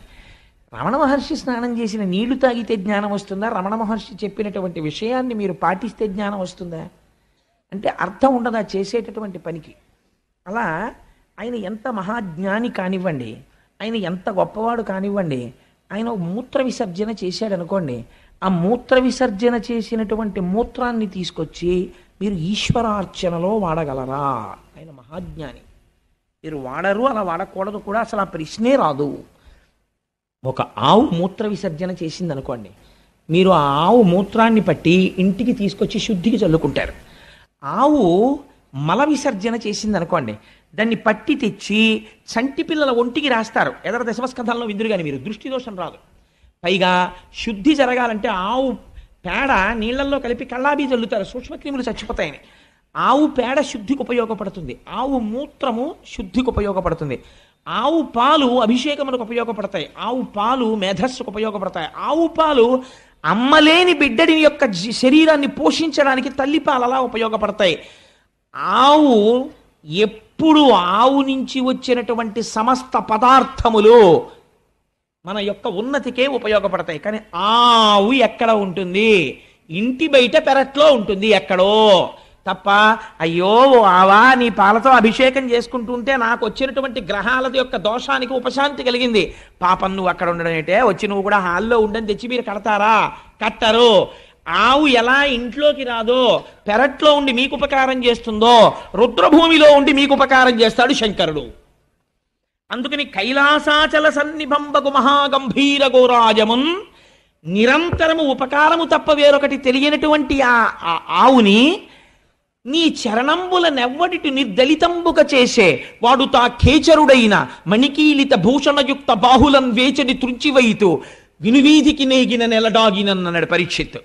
ఎవరు నిన్నిలా కొట్టినవారు? ఎవరు? నువ్వు చేసినటువంటి ద్రోహం ఏమిటి?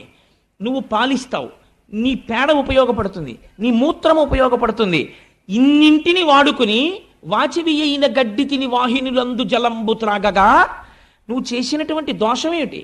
ఎక్కడో వాచవి అయిన గడ్డి తిని, పోనీ అయ్యో గడ్డి తినేసిందండి దుర్మార్గం ఎద్దు అందామా అంటే, ఎవ్వరికి పనికిరానటువంటి గడ్డి ఆ ఎద్దు తింటోంది. వాచవి అయిన గడ్డి తిని వాహినులందు జలంబు త్రాగగా, గడ్డి అంటే తింటాను కానండి, ఫిల్టర్ వాటర్ తాగకపోతే నాకు పడదండి, పాలు ఇవ్వలేను, పాలు నీటితో రావాలి కదా, మీకు ఆవు పాలు మీ చంటి పిల్లాడికి పడతానంటున్నారు, మరి మీరు నాకు కుడి తెడితే ఆ కుడితిలో అంశయే పాలగా వస్తాయి, అవి చెంచాడు మీ అబ్బాయి నోట్లో పొయ్యగానే వాడికి డయేరియా వచ్చేస్తుంది, అందుకని ఆవుకి మాత్రం ఫిల్టర్డ్ వాటరే పెట్టండి అని ఆవు ఎప్పుడైనా అడిగిందండి? మీ ఇంటికి వచ్చి మీ బిందెలో నీళ్లు కూడా అది అడగలేదు. ఎక్కడ నీళ్లు తాగింది? వాహినులందు జలంబు త్రాగగా, ఎక్కడో మీరు వెళ్ళి నీరు తెచ్చుకోని చోట తన మూతి పెట్టి నీరు తాగింది. ఎందుకు ఈ మాట అన్నారో తెలుసా అండి? ఒక రహస్యం ఉంది. ఎద్దుని పాము ఎక్కడ కరిచినా చచ్చిపోదు అంటారు. ఎక్కడ కుడితే చచ్చిపోతుంది, మూతి మీద కుడితే మాత్రం చచ్చిపోతుంది. ఆ మూతి అందుకే పెట్టేటప్పుడు చాలా జాగ్రత్తగా పెట్టాలి. పుట్టల మీద గడ్డి బాగా పెరుగుతుంది. ఆ పుట్టల మీద గడ్డిని తాను తినడం ఎంత ప్రమాదకరం ఆవుకి, ఎద్దుకి ఎంత ప్రమాదకరం. పుట్ట మీద గడ్డి తిని ఆవుకి ఒక లక్షణం ఉంటుంది, ఎద్దుకిని గబుక్కుని బురదలో కానీ ఎందులో కన్నా జారితే గభాలన పైకి రాలేవు, చాలా కష్టం. నిజంగా జీవహింస అంటే మీరు ఎక్కడ చూడొచ్చో తెలుసా అండి? అపార్ట్మెంట్లో గృహప్రవేశానికి ఆవుని ఎక్కించినప్పుడు చూడొచ్చు. అంతకన్నా దారుణం. ఆవు బొమ్మట్టుకుని వెళ్ళకూడదండి. మీరు ఆవును అందులో న్యాసం చేసి, సుబ్రహ్మణ్య శర్మ గారు రేపు మనకు వ్రతం చేయిస్తుంటారు, ఆయన నాకు ఒక సందర్భం చెప్పారు. 3rd ఫ్లోర్లో పూర్తి అయ్యవని అపార్ట్మెంట్లో ఎవరో గృహప్రవేశం అవుతూ ఆవుని బలవంతంగా ఎక్కించేసి ముందే లోపల పెట్టారట. పెడితే పాపం ఈ పుణ్యాత్ముడికి తెలియక గృహప్రవేశానికి ముందు మంగళవాయిద్యం చేయండి అన్నాడు. అంటే వాళ్ళు మంగళవాయిద్యం చేశారు. చేయగానే తెల్లవారకట్ల 3 గంటల ముహూర్తం. ఈ ఆవు బెదిరిపోయి ఇంకా గ్రిల్స్ పెట్టినటువంటి కిటికీలోంచి సగం దూకేసింది. కింద రోడ్డు ఉంది. ఆ ఆవుకి వెనక్కి రావడం తెలియదు, ముందుకు పడిపోతే చచ్చిపోతుంది. ఈ విషయం పాఠం చెప్పిన కృష్ణావధానులు గారికి తెలిస్తే నువ్వు జీవితంలో మళ్ళీ వేదపన్నం చెప్పకని శపిస్తారేమో అని భయపడి ఈయన గృహప్రవేశం విషయం అక్కడ పెట్టేసి వీధిలోకి పరిగెత్తి ఎవరో కొబ్బరి బండాలు కొట్టేవాళ్ళు కనబడితే, ఒరే నేను 500 ఇస్తాను, ఆవుని వెనక్కి రాకేంట్రా, లేకపోతే గోహత్యాపాతకం నాకంటుకుంటుంది, నేను మోగించమన్నా నా మంగళవాయిద్యాలు అని ముందు వాళ్ళని తీసుకొచ్చి తాళ్ళేసి తప్పెట్లేసి ఆవుని వెనక్కి తీసుకొచ్చి కిందకి దింపాక గృహప్రవేశం చేయించానండి. ఇలా ఉంటాయి అపార్ట్మెంట్లలో గృహప్రవేశాలంటే నాకు భయం మహాప్రభు అన్నాడు ఆయన. నాకు నిజమే అనిపించింది. మీ పుణ్యం కోసం ఆవు పేడేసేసి మూత్ర విసర్జన చేసేసి బెంగెట్టేసుకుని మీ మార్బుల్ ఫ్లోరింగ్ మీద నిలబడలేక 4 కాళ్ళు ఇలా జారిపోతుంటే చిత్రహింస పెట్టేయడమా? అదండి ఆవుని తీసుకెళ్ళి అంత హింస పెట్టి మీరు ఆ ఇంట్లోకి వెడితే మీకు ఏం కలిసి వస్తుందండి నాకు చెప్పండి. ఆ ఆవు అంత భయపడిపోయిన చోటకి మీరు వెళ్ళిపోతే మీకు కలిసి వస్తుందా? ఆ గోవు బెంగ పెట్టుకుని ఏడ్చిన ఏడుపు కట్టి కుడిపేస్తుంది. పెచ్చ పనులు చేయకూడదు. చేసేటప్పుడు సందర్భములను చూడాలి. ఆ ఇంట్లోకి ఆవిడితే తీసుకెళ్ళితే మాని ఎందుకు వచ్చింది అల్లరి? ఓ ఆవు బొమ్మ అట్టుకెళ్ళు, గొడవ వదిలిపోయాయి. వెళ్ళేటప్పుడు గోవుకి ప్రదక్షిణం చేసి నమస్కరించి, అమ్మా గోమాత సమస్త శుభములను కటాక్షించు, నేను కట్టుకున్న ఇంట్లోకి నువ్వు రాలేవమ్మా, నువ్వు వెళ్ళిపోతే గొడవ వదిలిపోయాయి. ఆవిడ కటాక్షిస్తుంది. ఎందుకు వచ్చిన అల్లరి? నేను ఈ విషయాన్ని ఎందుకు ప్రస్తావన చేశానంటే, వాచవి అయిన గడ్డి తిని వాహినులందు జలంబు త్రాగగా, ఎంత గొప్ప మాట వేసారండి పోతన గారు. నిజంగాను నీకు పనికొచ్చేది ఏం తిందిరా అది? నువ్వు కొట్టడానికి నాకు ఒక కారణం చూపించు. గడ్డి తిందా? నువ్వు తినవు. నిన్ను ఎప్పుడైనా తిట్టవలసి వస్తే అంటారు, ఏ గడ్డి తిన్నా ఏంట్రా, బుద్ధి గడ్డి తిందా అంటారు. అంటే నువ్వు గడ్డి తినవలసిన రోజే వస్తే అంతకన్నా హీనం ఇంకోట్లేదు. అలాంటిది అది తిందా గడ్డి. వాహినిలందు జలంబు త్రాగగా, ప్రవహించి వెళ్ళిపోతున్నటువంటి నీటిని అది తాగింది ఎక్కడో వెళ్ళి. నువ్వు మాత్రం ఫిల్టర్ చేసుకు తాగుతావు. అలాంటి నీళ్ళు అది తాగి, ఫిల్టర్డ్ వాటర్ తాగి, కుక్కుడు ఫుడ్ తిని, కుక్కర్లోది తిని, చాలా హైజీనిక్ ఫుడ్ తిన్నాననిపించుకుని నీలో విషం పెరుగుతోంది. వీధిలో గడ్డి తిని ఏట్లో నీళ్లు తాగి అది పరమసత్వగుణ స్వరూపమైన పాలనిస్తోంది. ఉపాధి ఏదైతే ఎందుకండి, ఎవరు గొప్ప? అది గొప్ప. కాబట్టి వాచవి అయిన గడ్డి తిని వాహినులందు జలంబు త్రాగగా నీ చరణంబులెవ్వడిటు నిర్దళితంబుగా చేసే. ఎవడు నీ 3 కాళ్ళు తెగగొట్టాడు, ఎలా నువ్వు అపరాధం చేస్తావని నమ్మాడు అసలు వాడు తా ఖేచరుడైన మణికీలిత భూషణయుక్త బాహులన్ వేచని త్రుంచివైతు వినువీధికి నేగిన నేల దాగినన్. వాడు భూమిలో దాక్కొని ఆకాశానికి ఎగిరిపోని, వాడు మణులు పెట్టుకున్నటువంటి భూషణములతో కూడినటువంటి వాడి భుజములను నా కత్తితో నరికేస్తాను ప్రతిజ్ఞ. ఏ చేతితో నీ పాదములు నరికాడో ఆ చేతుల్ని నేను నరికేస్తాను. అంటే ఇంకా ధర్మ సంస్థాపన కోసము పూనికున్న రాజు ఉన్నాడు భూమి మీద, పరీక్షిత్ వరకు. ఈ మాట అనగానే అక్కడ ఉన్నటువంటి ఆ వృషభము, ఆ గోవు, అవి రెండు వాటి స్వరూపమును చూసి పరీక్షిత్ గుర్తుపట్టాడు. అమ్మా, నువ్వు ధరణిదేవివి, ఆయన ధర్మము. మీ ఇద్దరూ ఇలా అయిపోయినందుకు నేను శోకిస్తున్నాను. కానీ ఎవడు ఇలా ఈ పాదములు తెగగొట్టాడని అడిగాడు. అడిగితే వీళ్ళు చెప్పకముందే ఆవిడంది ఎంత గొప్పగా మాట్లాడిందో చూడండి. కొందరు కాలం అన్నారయ్యా, కొందరు కర్మ అన్నారు, ఇది యుగ సంధి అన్నారు, ఇది యుగ లక్షణం అన్నారు, ఏవేవో కారణాలు చెప్పారు. నా కాళ్ళు మాత్రం తెగిపోయాయి అంది. అంటే ఆయన అటు ఇటు చూస్తున్నాడు. ఇప్పటి వరకు నృపాకారంతో ఉన్నవాడు ఒకడున్నాడు చూశారా, వాడు గభేల్న వెళ్ళి పరీక్షిత్ పాదాల మీద పడిపోయాడు. పడిపోయే, అయ్యా నన్ను రక్షించండి, తప్పైపోయింది, నేనే నరికేశానా 3 పాదాలు అన్నాడు. అంటే ఇప్పుడు ధర్మము యొక్క 3 పాదములను ఎవరు నరకగలిగారు? కలి వలన పోయాయి. కలి తెంపలేదు, కలి మీలోకి వస్తే మీ చేత తెంపించేస్తాడు ధర్మాన్ని. కాబట్టి ఇప్పుడు కలి ప్రవేశం జరిగినది, కానీ స్థిరముగా నేను ఉంచుకోలేకపోతున్నాను. ఒక మాట చెప్పాడు, నా తప్పు కాదు, ఇది కలియుగం, నేను రావాలి, అందుకే ఈశ్వరుడు వెళ్ళిపోయాడు, నేను వచ్చాను. కానీ మరి నేను గట్టిగా ఉంచుకుని నిలబడదామంటే నేను ఎక్కడికెళ్ళి నిలబడితే అక్కడే నువ్వు ధనుర్బాణాలు పట్టు కనపడుతున్నావు. మరి ఎలా? ఇలా అయితే నేను ఉండడం కష్టం కదా. మరి కలియుగంలో కలిని ప్రవేశించాలి కదా. అందుకని నువ్వు నాకు ఒక అవకాశం ఇయ్యి, నువ్వు ఫలానా చోట ఉండు అని చెప్పు, నేను అక్కడ ఉంటాను. అప్పుడు ఇంక ఇబ్బంది ఉండదు. తప్పించి నేను ఎక్కడికెడితే అక్కడ నువ్వు కనపడుతుంటే నీకు నాకు సంఘర్షణ వస్తుంది, నువ్వు నన్ను చంపుతానంటుంటావు. యుగం వచ్చేసింది, నేను రావాలి, కాబట్టి నేను ఎక్కడ ఉండనో నువ్వే చెప్పన్నాడు.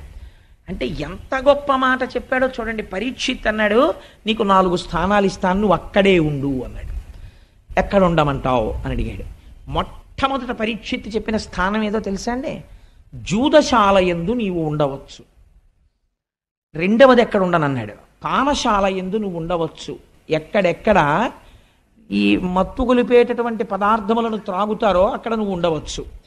మూడవది స్వేచ్ఛావిహరిణులై ధర్మమునకు కట్టబడని ఆచార భ్రష్టులైన స్త్రీల యొద్ద నువ్వు ఉండవచ్చు.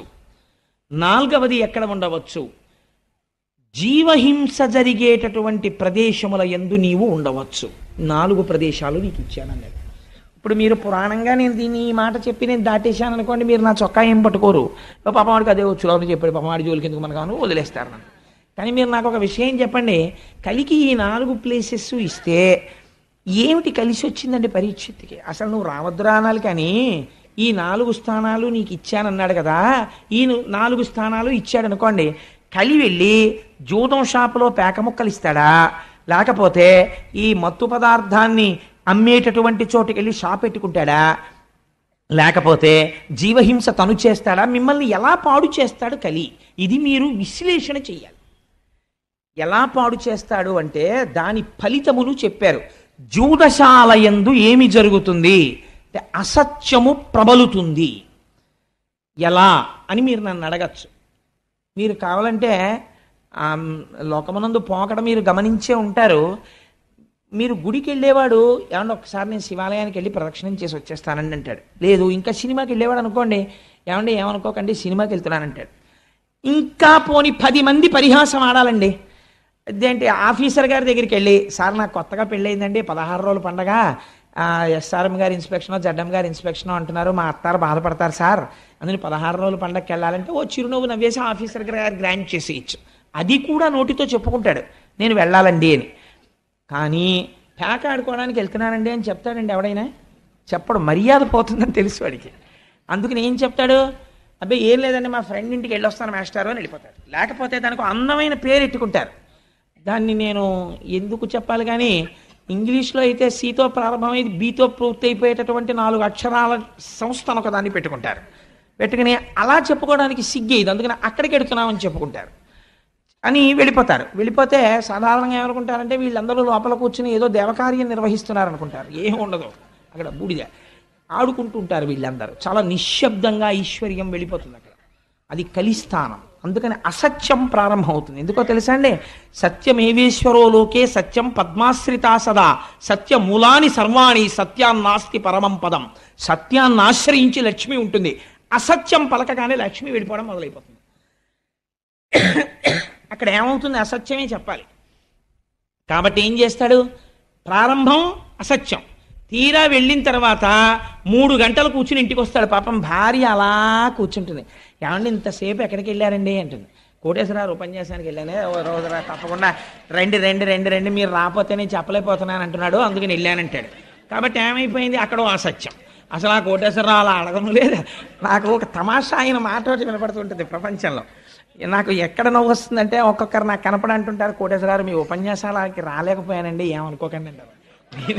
నేను అనుకోవడం ఎందుకంటే మా ఇంట్లో పెళ్ళి ఇదేమన్నా వస్తే సంతోషం, రాకపోయినా సంతోషం. నేనేం మీరు రాకపోతే అంటే నేను కించపరిచాను కదా, ఆ మాట ఎందుకు? రాకపోతే అది it's not an excuse to be pleaded. దానికి పెద్ద ఇదే ఉందండి. ఈశ్వరానుగ్రహం ఉంటే వస్తారు, ఈశ్వరానుగ్రహం లేకపోతే రాలేరంతే భగవత్ సంబంధంలో. కాబట్టి అసత్యముతో మొదలవుతుంది. భార్యకి ఏమంటాడు? అబ్బాయి కోటేశ్వరరావు ప్రసంగానికి వెళ్ళాను, ఆయన బాధపడుతున్నాడు, ఒకసారి రమ్మని, అందుకని వెళ్ళానంటాడు. కానీ క్రమంగా తెలుస్తుంది. భార్య ఏడుస్తుంటుంది ఇంట్లో, మీరు ఏం చేస్తున్నారో నాకు తెలుసు, డబ్బులు పోతాయి, ఏమీ కాదు నీ మోహం, మా నాన్నగారికి పంపించానంటాడు. బుకాయిస్తాడు. భార్య కదా డబాయిస్తాడు. పిల్లలకి తెలిసిపోతుంది. పిల్లాడు అంటాడు, నాన్న నువ్వు పేకాట ఆడుతున్నావా అంటాడు. లాగి లెంపకాయ కొడతావు, నోరు మొయ్యి, నీకెవరు చెప్పాడు రా అని క్రౌర్యంతో లెంపకాయ కొడతాడు. మొత్తం అసత్యం. ఎక్కడ జూదశాలలోంచి ఏ రూపంలో కలి ప్రవహిస్తున్నాడు? అసత్య రూపంలో వస్తున్నాడు. కాబట్టి భ్రష్టత్వం వచ్చేసిందంతే. రెండవదేది పానశాల. తాగగానే పోయేదేది? యుక్తాయుక్త విచక్షణ పోయి మదము ప్రవేశిస్తుంది. ఎంత అతివాగుడు మొదలైపోతుందో. అప్పటి వరకు చాలా సౌమ్యంగా ఉంటాడండి. శుక పిక బకరవములు ప్రారంభమైపోతాయి. ఇంకా ఉచ్చేసుకున్నాడో ఒక వెర్రి ధైర్యం వస్తుందో ఏమో, నాకు స్వానుభవం లేదు. ఇంకా ఒక వెర్రివాగుడు మొదలెట్టేస్తాడంతే. ఎందుకంటే నేను ఒక రోజున రైల్లో చూశాను, నాతో వచ్చిన వాళ్ళు చూశారు. ఆ రోజున హైదరాబాద్ వచ్చిన వాళ్ళు నాతో, తుకారాం శర్మ గారు, ఆ తర్వాత కృష్ణప్రసాద్ గారు, వీళ్ళందరూ ఆ రోజున హైదరాబాద్ వెళ్ళాం. మేము వెళ్ళినప్పుడు ఒక ఆయన పీకల మొయ్య తాగేసి పాపం 2 బిడ్డలతో ఎక్కిన ఒక స్త్రీని వేధించాడు. నిజంగా సెల్ ఫోన్ ఎవరికో కొట్టేసి ఆవిడికి ఇచ్చి మాట్లాడమన్నాం, ఆ పిల్లలకి ఇచ్చి మాట్లాడమన్నాం. నాకు టిఫిన్ తీసుకొచ్చిన వాళ్ళు పక్క కంపార్ట్మెంట్లో ఉన్నారు. వాళ్ళు కోటేశ్వరరావు టిఫిన్కి రెండని కబురు చేశారు. నేను లేవబోతుంటే అన్నయ్య అని ఆవిడ కబుక్కుని పట్టుకుంది. నేను తెలబోయాను. అదేంటి ఈ సంబంధం ఎక్కడిది, వీడు ఎవరో నాకు తెలియదే అనుకున్నాను. మీరెవరమ్మా అన్నాను. అంటే అన్నయ్య అన్నయ్య మాట్లాడాలన్నయ్య అని. నేను ఇలా రాగానే, అన్నయ్య మీరు వెళ్ళిపోతే వీడు ఏం చేస్తాడో నేను దిగిపోదాం అనుకుంటున్నాను రాజమండ్రిలో, భయం వేస్తోంది అన్నయ్య, మీరు కూడా ఎవరు లేరు, నేను ఒక్కడనే ఉన్నాను అక్కడ, అన్నయ్య మీరు వెళ్ళకండి అన్నయ్య అంది. అప్పుడు నేను, అమ్మ మీరేం భయపడకండి అని టిఫిన్ కోసం అని మళ్ళీ కబురు వచ్చింది, వీడు ఇంకా రాడేమిటని. అలా కాదు, మీరే ఇక్కడికి రండి, ఇక్కడ తిందాం అని వీళ్లతో మెల్లిగా మాట్లాడి, అదేంటి చెల్లాయి నువ్వు వెళ్ళి అక్కడ పడుకో అని చెప్పేసి ఈ 3 బెర్తుల్లో ఉన్న వాళ్ళల్లో ఒకళ్ళ దగ్గరికి ఈవిడిని పంపించి వాడిని ఇక్కడ తెచ్చి పడుకోవాల్సి వచ్చింది. ఎంత దారుణం అండి. తెల్లవారి లేచేటప్పటికీ మీరు నమ్ముతారా? ఆయనంత పెద్ద మనిషి లేడు. ఎంత పెద్ద మనిషో. ఆవిడ వచ్చి ఎదురుగుండా కూర్చుంది. అన్నాడు విచిత్రం, సికింద్రాబాద్లో దిగిపోయే ముందు, sister I'm very sorry for what has happened, I'm not in my own mood. నేను రాత్రి లిక్కర్ తీసుకున్నానమ్మా, నన్ను మన్నించి అన్నాడు. మదోన్మత్తుడయ్యాడు. ఆ సమయంలో అతను ఏమైనా చేసేస్తాడు. అతనికి తెలియదు ఈ మదం ఎక్కడి నుంచి వచ్చింది. నువ్వు సేవించకూడనిది సేవించి నీ అంత నువ్వు రాక్షసుడు అయిపోతున్నావు. ఈశ్వరుడు ఇచ్చినటువంటి దైవత్వాన్ని నాశనం చేసుకుంటున్నావు. ఇక్కడ ఈశ్వరుడు ఉన్నాడు. నువ్వు పూజ చేయకపోతే పీడా పోయేది. సారా పట్టుకెళ్ళి శివలింగం మీద మీరు పోస్తారండి? ఈశ్వరుడు హం వైశ్వానరో భూత్వా ప్రాణినాం దేహమాశ్రిత, ఆయన మీద నువ్వు పొయ్యొచ్చా? ఆయన మీద నువ్వు పోస్తున్నావు. పోస్తే ఏమొస్తుంది? ఈశ్వరుని యొక్క దయ ప్రసరించదు, ఈశ్వరుని యొక్క ఆగ్రహము ప్రకటితమవుతుంది. ఏ రూపంలో? మదోన్మత్తుడు అవుతావు. ఆ మదం నిన్ను భ్రష్టుణ్ణి చేసేస్తుంది. అంతే, ఇంటి వీధి ముందుకు వచ్చి పడిపోతావు. మర్నాడు నువ్వు వీధిలోని చెడుతుంటే ఆయనే నిన్న పడిపోయినవాడు వీధిలో అని చెప్పుకుంటారు. పీనుగుని దింపినట్టు రిక్షాలు దింపి తీసుకెడుతుంటారు ఇళ్లలోకి సంకల కింద చేతులేసి.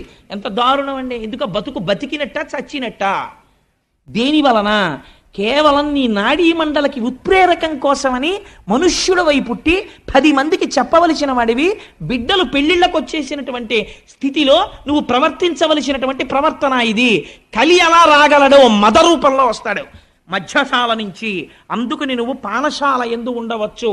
ఏమిటి ధైర్యం పరీక్షిత్తుకి? తన వాళ్ళు ఎవరు అసలు అక్కడికి వెళ్ళరు. కాబట్టి నువ్వు పానశాల ఎందు ఉండవచ్చు. మూడవదేది స్వేచ్ఛా విహరిణి అయిన స్త్రీ. నేను ఎంత తక్కువ మాట్లాడితే అంత మంచిది దాని గురించి, అందుకని నేను అసలు ఆ ప్రస్తావన చేయను. 4వది, ఎందుకంటే ఒక పూజ్య భావనతో చూడ్డానికి అలవాటు పడి ఒక లలితా సహస్రం చెప్పి, ఒక సౌందర్యలహరి చెప్పి, స్త్రీ అనబడేటటువంటి ఒక పేరు యందు ఆడది అన్నదాని యందు అమ్మతనాన్ని చూసి ఒక గౌరవం పెంచుకున్నవాడు పురాణ వ్యాఖ్యానం కోసం కూడా తక్కువ చేసి మాట్లాడడం అనవసరం. నేను చేయకపోయినంత మాత్రం చేత మీరు అర్థం చేసుకోలేని వాళ్ళు కారు. అందుకని నేను దాన్ని పరిహరిస్తాను. అందుకని స్వేచ్ఛావిహరిణి అయిన స్త్రీ వలన సమాజము భ్రష్టు పడుతోంది, విషయ సంగలోలుడైపోతున్నాడు. 4వది హింస. హింస అంటే ఏమిటో తెలుసా అండి? హింస అంటే నిష్కారణముగా ఒక ప్రాణి బాధపడితే తాను సంతోషించుట. ఇక్కడ మీరు ఒకటి జ్ఞాపకం పెట్టుకోవాలి. ప్రాణి హింస అంటే చంపేయడం అని కాదు, అస్తమానం చంపేయక్కర్లేదు. ఇలా చీమల బారి వెళ్తుంటే కుడతారు కొంతమంది, నిష్కారణంగా నిలబడి ఆకులు తుంపేస్తారు. నువ్వు ఆకుని సృష్టించలేదు, నువ్వెందుకు తుంపేయాలి ఆకుని? నిష్కారణ హింస. అన్నిటికన్నా భయంకరమైన హింస ఏమిటో తెలుసా అండి? నోటి మాట. కడుపుల్ రంపపు కోత కోయునదియే గాయాలు కాకుండినన్ అన్నారు గయోపాఖ్యానంలో.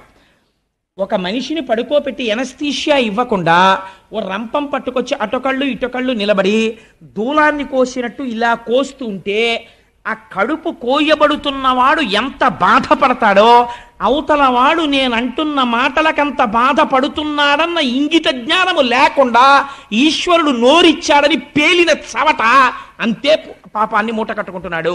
వాడు హింస చేస్తున్నాడా లేదా? వాక్కు రూపములో వాడు హింస చేస్తున్నాడు. వాక్కు యందు అదుపు ఉండాలి. అవతల వారు బాధపడకుండా మధురముగా మాట్లాడడం నేర్చుకోవాలి మనిషి. ప్రయత్నపూర్వకంగా అభ్యసించకపోతే మాట యందు కాఠిన్యం అలవాటైపోతుంది. కాబట్టి ఏమైపోయింది? క్రౌర్యము. అవతల వారి యందు నిష్కారణమైనటువంటి కోపం. అవతలవాడు బాధపడిపోతుంటే వీడు సంతోషపడ్డాం. అవతలవాడి బాధ వీడి సంతోషమునకు హేతువైన నాడు కలిపురుషుడు ప్రవేశించినాడు. కాబట్టి ఏమైంది? ఈ 4 స్థానములు నీకు ఇస్తున్నాను. పరీక్షిత్ నమ్మకమేమి? తన పరిపాలనలో ఉండగా ఎవ్వరూ ఆ 4 చోట్లకి వెళ్ళరు. అంతే కదండి? ఈ 4 చోట్లకి బాగా వెళ్ళాలని కోరుకుంటే వాడు పరీక్షిత్తు కాడు, కలి యొక్క ప్రతినిధి కదా. అదర్వైజ్ సేస్ అంతే కదండి మరి పురాణం. కాబట్టి ఇప్పుడు ఏమైంది? పరీక్షిత్తు తన ప్రజలు వెళ్ళరని కోరుకున్నాడు. వెళ్ళరన్న నమ్మకంతో ఈ మాట చెప్పాడు. ఈ మాట పరీక్షిత్తుకే తెలిస్తే కలికి తెలియదండి. తనకి వెళ్ళడానికి ఆ 4 చోట్లకి ఎవడు రాడు, నేను పాడు చేయలేనని. మీకు ఇంకొక గమ్మత్తు నేను ఇక్కడ చెప్పాలి. దేనికి అదే ఫలితం అని మీరు అనుకుంటున్నారేమో. ఈ 4ంటికి కాదు. మీరు కలి యొక్క పరిస్థితి ఎలా ఉంటుందంటే, నాలాంటి వాడు కూర్చోడానికి రైల్లో కొంచెం సీట్ ఇచ్చినట్టు ఉంటుంది. నన్ను కొంచెం కూర్చొని ఇచ్చారనుకోండి, ఇంత శరీరంతో ఇంత చోటిస్తే ఊరుకుంటానా? కొంచెం తోసుకొని ఆక్రమించడం మొదలెడతాను కదా. అంటే నేను అలాంటి పనులు చేశాను అనుకోకండి, వేరొకరి మీద ఉదాహరణ పెట్టకూడదు కాబట్టి. నిలబడతాను తప్ప అలాంటి దిక్కుమాలిన పనులు నేను చేయను. కాబట్టి జరిగినదేమి అంటే, మీరు 4ంటిల్లో ఒకదాన్ని పట్టుకున్నారనుకోండి, మిగిలిన 3ంటికి ఎలా లాగేయాలో కలికి తెలుసు. మీకు ఒక్క ఉదాహరణ చెప్పి నేను పూర్తి చేసేస్తాను. చూడండి, ఈ 4ంటిలో ఉదాహరణకి జూదశాలలోకి వెళ్ళాడు అనుకోండి. ఉట్టినే సరదాగానండి, నేనేం ఆడ చూస్తానంటాడు. ఈ చూడడం ఏమవుతుందంటే వాడికి ఎప్పుడో అప్పుడు శారీరక సంబంధమైనటువంటి విరామం కావలసి వస్తుంది. ఇంటికి వెళ్ళకపోతే భార్య ఊరుకుంటుంది. ముసిలి వాళ్ళు అయిపోయిన తల్లిదండ్రులు పాపం అలా గుడ్లకి కంటిరెప్పల పైకి గుండు సూదులు ఇట్టుకుని కొడుకు కోసం ఎదురు చూస్తారు, కానీ మలమూత్రాలు ఆగవుగా. అందుకని బాత్రూంలోకి వెళ్ళాలి. నిర్దాక్షిణ్యంగా ఉంటారు అప్పుడు పక్క వాళ్ళు, వీడి కోసం వాళ్ళేం ఆపరం. అందుకని వీడు ఎవరికో ఒకళ్ళకి ప్రాక్సీ ఇవ్వాలి, వీటిని వాడికి అప్పచెప్పి వెళ్ళాలి. అందుకని వీడు ఏం చేస్తాడంటే హెల్పింగ్ హ్యాండ్ కింద కూర్చుంటాడు, 12th మ్యాన్ కూర్చున్నట్టు. అంతే, చాలా అయిపోయింది. ఇంకా తర్వాత ఏమైంది, వీడు ప్రోనోట్ల మీద సంతకాలు పెట్టడం మొదలెడతాడు. ఐశ్వర్యం నిశ్శబ్దంగా వెళ్ళిపోతుంది. అక్కడి నుంచి ఏమైంది, అసత్యం ప్రారంభం అవుతుంది. అసత్యంలోంచి లక్ష్మి వెళ్ళిపోవడం ప్రారంభం అవుతుంది. లక్ష్మి వెళ్ళిపోవడం ప్రారంభమైన కలి ఊరుకోడు, జూదశాలకి రా రా రా అని లాగుతాడు. లాగాడు కాబట్టి ఏం చేయాలి, భార్య మెళ్ళో పుస్తిల్తాడు కూడా లాగేసి తీసుకెళ్ళిపోతాడు. కాబట్టి ఏమైపోయింది, అది దొంగతనం వైపుకి వెళ్ళిపోయింది. ఆవిడేమంటుంది, ఇంకా నేను మీతో కాపురం చేయలేని పుట్టింటికి వెళ్ళిపోతానంటుంది. ఆవిడ్ని కొట్టడం మొదలెడతాడు. ఏమైపోయింది, క్రౌర్యంలోకి వెళ్ళిపోయాడు, హింసలోకి వెళ్ళిపోయాడు, దొంగతనంలోకి వెళ్ళిపోయాడు. పిల్లల్ని కొడతాడు, వాళ్ళ ఫీజులు కట్టడు, వాళ్ళ చదువు గురించి చూడడు, మానమర్యాదలు పట్టించుకోడు. నా భార్య ఇంటికి వెళ్ళేటప్పటికీ నా మీద తగాదా పెట్టుకుంటోందని పరస్త్రీని కోరుకుంటాడు. ఒక దాంట్లోంచి 4 ఇంట్లోకి వెళ్ళిపోయాడు, సర్వభ్రష్టుని చేసి నాశనం చేసేస్తాడు. ఆఖరికి వాడు చచ్చిపోతే అమ్మయ్య పోయాడంట. ఎందుకు అయిపోయావు నువ్వు అలాగా? ఒక్క దాంట్లో కాలిట్టేవంతే 4 ఇంటిలోకి లాగేయగలదు. కాబట్టి ఈ 4 దుష్ఫలితములు 4 ఇంటిని ఆశ్రయించి ఉన్నాయి. భాగవతం అందుకని విను అని చెప్పారు. నీ జీవితం ఎక్కడ పాడైపోతోందో నీకు చెప్పేస్తాం, ఇది అర్థం చేసుకో. ఇంత అగ్నితప్తం జరగాలి, బంగారం అగ్నిహోత్రంలో ఉడకాలి. ఇప్పుడు ఇంత ఉడుకుతోంది, ఇప్పుడు రావాలి శుకుడు. ఇప్పుడు వస్తే తప్ప, మహానుభావుడు వచ్చి కూర్చుంటే తప్ప ఎదర భాగవతం ఇప్పుడు వస్తుంది. ఇంకా ఇప్పుడు వస్తే అది వింటూ ఉంటే మన జీవితాలు భగవద్ అనుగ్రహానికి అందుకు నోచుకుంటాయని చెప్పారు భాగవతం వింటే. ఇప్పుడు ఏమైంది, ఈ 4 ఇస్తే పరీక్షిత్తుకే తెలుసు కదా ఎవరు వెళ్ళరని. ఇప్పుడు మీకు చెప్పాను కదా, ఒకదానికి ఎడితే 4 రకాలుగా భ్రష్టుడు అవుతాడు. కాబట్టి ఎక్కడికి ఎవడు వెళ్ళడు, ఆ నమ్మకంతోటే కదా పరీక్షిత్ ఇచ్చాడు ఈ స్థానాలు. కాబట్టి ఆ మాత్రం తెలివితేటలు కలిపురుషుడికి లేవండి. కాబట్టి కలిపురుషుడు ఏమనాలి ఇప్పుడు, ఎందుకంటే ఆ 4 స్థానాలు నాకు అక్కర్లేదు అనాలి. అక్కర్లేదంటే ఆయన ఆయతల బాగుంటాడు. అందుకే కలిపురుషుడు అంటే ఏంటి, చాలా తెలివితేటలుగా మభ్యపెట్టగలిగిన వాడు. కాబట్టి ఆయన ఏమన్నాడో తెలుసా అండి, మీరు పావుషేరు శనగపప్పు పట్టండి, నేను పావుషేరు ఓ కట్టుకొస్తాను, ఇద్దరం కలుపుకుని పంచుకు ఊదుకు తిందామన్నట్టు. ఎవడం ఓ కట్టుకు రావడం ఎందుకు, కలుపుకోవడం ఎందుకు, పంచుకోవడం ఎందుకు, ఊదుకు తినడం ఎందుకు, తను ఏదో తెచ్చినట్టు ప్రజ్ఞ అనమాట. అలా ఎంత మెహర్బా. నాకు లోకంలో చాలా విచిత్రంగా ఉంటాయి పోకడలు. పాపం ఒక ఆవిడ, ఏమంటే ఎప్పుడు చూసినా మా నాన్నగారు గొప్ప, మా అమ్మగారు గొప్ప, మా నాన్నగారు గొప్ప, మా అమ్మగారు గొప్ప అని నిష్కారణంగా మా అమ్మగారిని నాన్నగారిని తిడతారు. మీ అమ్మ చూడు, మీ నాన్న చూడు ఎప్పుడు అని చెప్పి పాపం వాళ్ళని తిడతారు. అదేమిటండి, మా అమ్మగారు నాన్నగారులలో ఒక్క సుగుణం లేదా అంటే ఆయన అన్నట్ట, సరే ఇవాళ నుంచి నేను మా అమ్మగారిని నాన్నగారిని పొగిడి మీ అమ్మగారిని నాన్నగారిని తిట్టను. మీ అత్తగారు మామగారే మంచివాళ్ళు, మా అత్తగారు మామగారే భ్రష్టులు, సరేనా అన్నాడు. ఏమైంది, ఎటు మారిస్తే ఏమైంది? అలా అదొక రకమైనటువంటి గుంభనం, మాటలో అతి తెలివితేటలు. కలిపురుషుడు ఎలాగా మభ్య పెట్టాడో చూడండి. మభ్య పెట్టడం అండి లక్షణం.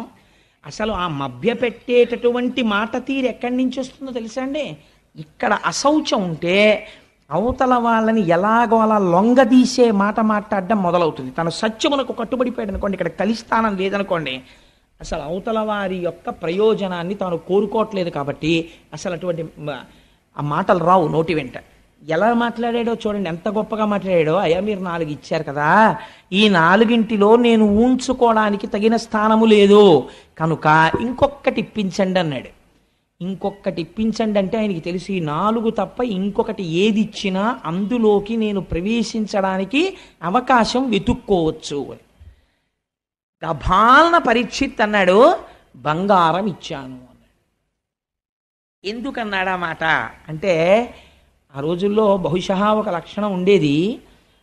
అంటే భాగవతంలోనే ఒక చోట వ్యాఖ్యానంలో ఒక మాట చెప్తారు, నిస్సంగులైనటువంటి వారు ఆత్మజ్ఞానమును ప్రబోధం చేసేటటువంటి వారికి హేమము అంటే బంగారమునందు లోభత్వం ఉండదు, వారు కోరుకోరు, వాళ్ళకి అది పెద్ద ఆసక్తి ఉండదు దాని మీద.